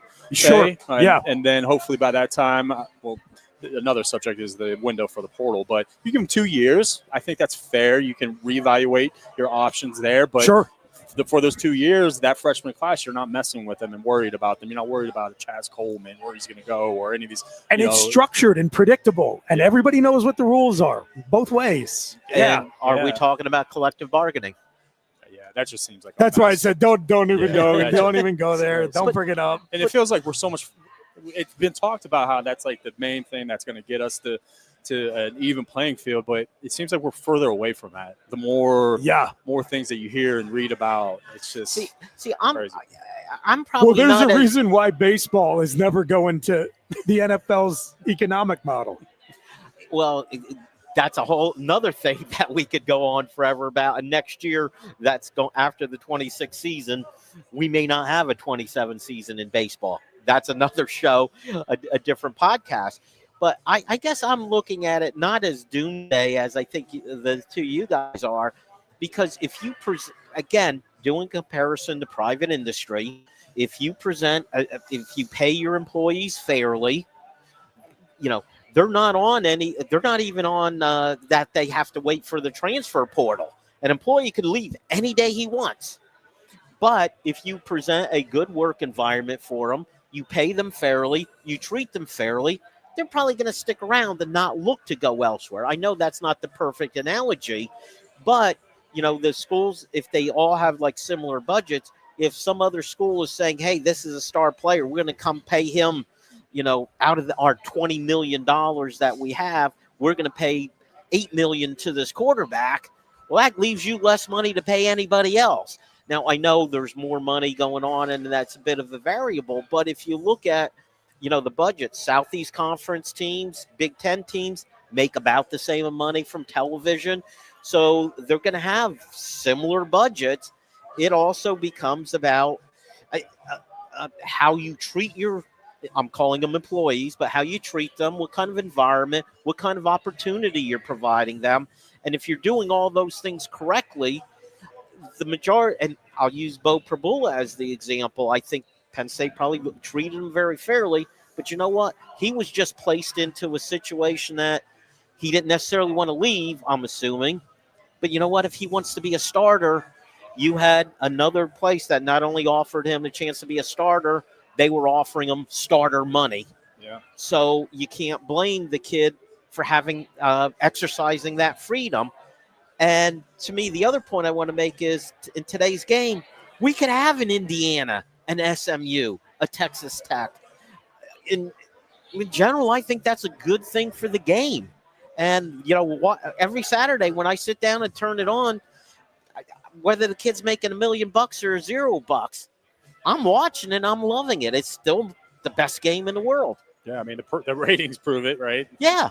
They're not hurting for ratings. It's just because the fans and everybody, they don't need to deal with that stuff, right? They don't need to pay attention to it. Yeah, it's your issue, Mike, not mine. Yeah, right. It's going to be interesting. What's going to be really interesting that we haven't talked about is the transfer portal window. Yes. I think that just causes such a huge hurdle in this whole coaching carousel. Because if Coach Kraft, or not Coach Kraft, but Pat Kraft, he's looking at one of those guys that are in the playoffs. Like, that is so tough to ask a guy to come in that's going to miss the transfer portal. Just explain a little bit to the folks, to our listeners, what the difference is because of when the portal is and hiring a guy who's potentially coaching in the playoffs till after the portal, right? Yeah, I mean, just look at any of the openings right now. Those vacancies, the longer they go, the less chances you have of signing a good class, right? Because you have early signing period in December, right? So it's probably unfair to ask any coach that gets hired now to come in and sign a great class for the 21 for December. But then going into the transfer portal, now that they moved the transfer portal to January, and that's the only time of the year for the transfer portal, those coaches in the playoffs aren't going to have the ability to get those guys. That is the vehicle for you to flip a roster in 1 year and have results that the fans want, right? Right, yes. The reason why we're in this position in college football right now is everybody's looking at the Indianas and of the world and say, oh, he can do that. He can flip the roster from a portal standpoint. Okay, well, this next head coach in this vacancy is missing that opportunity for the first cycle. So that definitely is challenging, and I'm fascinated to see how it all works out. Not just Penn State, but all these different schools that jump the gun and are looking for a new head coach. Well, if you are hiring a head coach of a team that's not going to be in the playoffs, the standard has been set where they leave their team after the regular season, and then they don't worry about a bowl game. Yeah. What about, and I'm not thinking of anyone specifically, but just asking in general, if hypothetically Penn State wanted to hire an assistant coach, a coordinator of a playoff team, would that guy, hypothetically speaking here, has there been any precedent set of that kind of guy leaving the job prior to, say, a playoff run? It's all on that coach, right, and what he feels. Like Coach Moorhead, he decided he needed to go to Mississippi State earlier before the Fiesta Bowl, so he left, and Ricky came in and did a great job. But yeah, it's all on that coach. I think it's hard to ask that coach to leave that team that he's binded to, and obviously has a lot of relationships there. So to leave like that is really tough. And I don't think any head coach of that assistant coach would want that guy to leave. Now, to be fair, although the details of this are kind of funny, the behind the scenes are in debate. Alabama had that situation with Lane Kiffin where they were less than a month out, weeks away from the national championship game, and Lane was out the door to Ole Miss. And Nick Saban won a national title with a different play caller. Now, the reason why I say it's a little sketchy is there is a rumor that moments before Lane got the Ole Miss job, Saban had finally had it with him and told him, look, like, just so I can fire you before you quit, you're fired. But regardless of that, you think about Bill O'Brien when he came to Penn State, did stick with the Patriots up through the Super Bowl, although he was pulling double duty at that point. But it's a different situation if you're leaving an NFL team or you're leaving a team that, like, yes, is going to New Year's Six Bowl, but isn't playing for it all. Then if you are in the thick of that playoffs and it's like, hey, coach, I'm going to be here calling plays with you, but by the way, I am also poaching XYZ players off the roster and taking these 3 assistants with us. So we'll be here with you for 2 more weeks. We're going to try to help you win. But I am also on the phone trying to flip our recruits to where I'm going next. It's a little complicated, hypothetically, right? If we're talking about an offensive coordinator and the head coach had been used to calling plays, that might be a different scenario. You would think that they might mutually agree to just part ways prior to the playoffs in this hypothetical situation. All hypothetical. Yes. Another hypothetical situation would be that coach gets named, he stays, but he then starts forming his staff. Or at this point, these coaches that are up for jobs, they're already forming their staffs. So then he tasks those staffs with getting the stuff done when it comes to portal recruiting while he's in the playoffs. That is why I want him as my GM. Well, and look, just like we were talking earlier in the first hour about, instability comes with the job. These schools understand that, especially when you're talking about coordinators, you are not keeping these guys for 20 years like Joe did back in the day. And to that point, too, the recruiting has changed from sending coaches on the road as much as they were in the past when it comes to coordinators. Yeah. Because the coordinators are going to be bouncing around more so than the position coaches. The position coaches are trying to get to that coordinator position. So you see a lot of places like here, I thought it was an awesome idea. You're sending the 8 other assistant coaches and then maybe one of your 2 best personnel guys, like an AZ or Kenny, out on the road that have those relationships with the kids anyways. Yeah. Right? And really all the coordinators are doing, they're closing. That's it. And that's known that these coaches, when they're going into when these kids are going into the schools, they're having these conversations. I remember sitting in head coach meetings with Joe Mo and Coach Franklin. Coach Franklin was very transparent to the recruits. Coach Moorhead may not be here next year, right? Yeah. He's going to be a head coach at some point. And so if you have that transparency, just like anything in this business, good things will likely come out. But if you don't, then it gets a little cloudy and a little hairy. Well, if you get blindsided, and again, I use the analogy to private industry. If you're an employee and you get caught off guard by these things, we hired you because you're going to work in this division under this person, and a week into it, we shift your department and we get rid of the guy you were reporting to, who was the reason why you took the job. Those are the things. So there's usually a fit between what goes on and how the real world works also. What's going to be interesting, very interesting here, because I've said it multiple times today about it's unique here, the structure inside of Lash Building. and the personnel department's like double what it was when I was first here, and they're awesome at what they do, every single one of them. Well, that person who gets hired to a certain extent needs to lean on that group heavily, especially at the very beginning. So you really have to force that trust, right, between the new guy and how he wants to recruit with Coach Franklin's guys, essentially, right, and how they can help transition and get those guys that maybe are on the fence or decommitted back on to Penn State side. It's a funny dynamic to watch. It really is. It's tough. It's awkward. Sure. But it's a necessity, right? Like that coach needs to lean on the AZs and the Kennys of the world and the Andy Franks of the world, because every school's different. And so for that new GM or that new personnel guy to come in, and Andy and those guys would be saying, oh, hey, this is how it's done here. This is how admissions works here.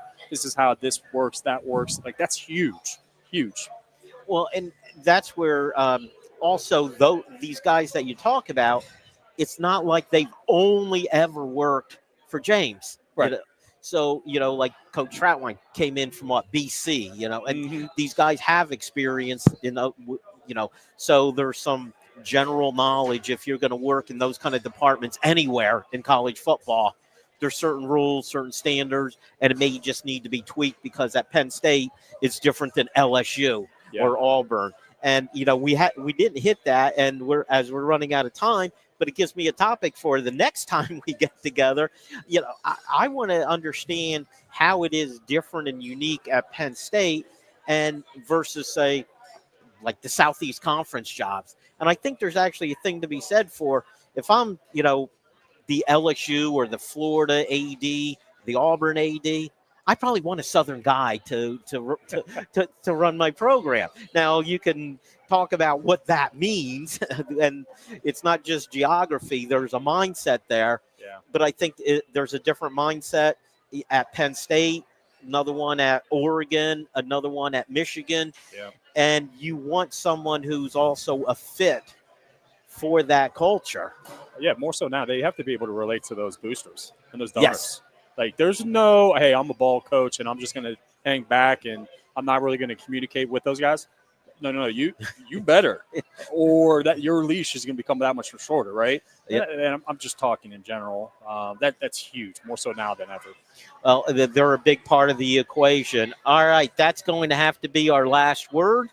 Thank you, Mike. Thank you. Great to be back with you guys. Thank you, Chris. Yeah, a lot of fun. Tell you what, how about we do this in a couple weeks prior to Nebraska? Let's do it. All right.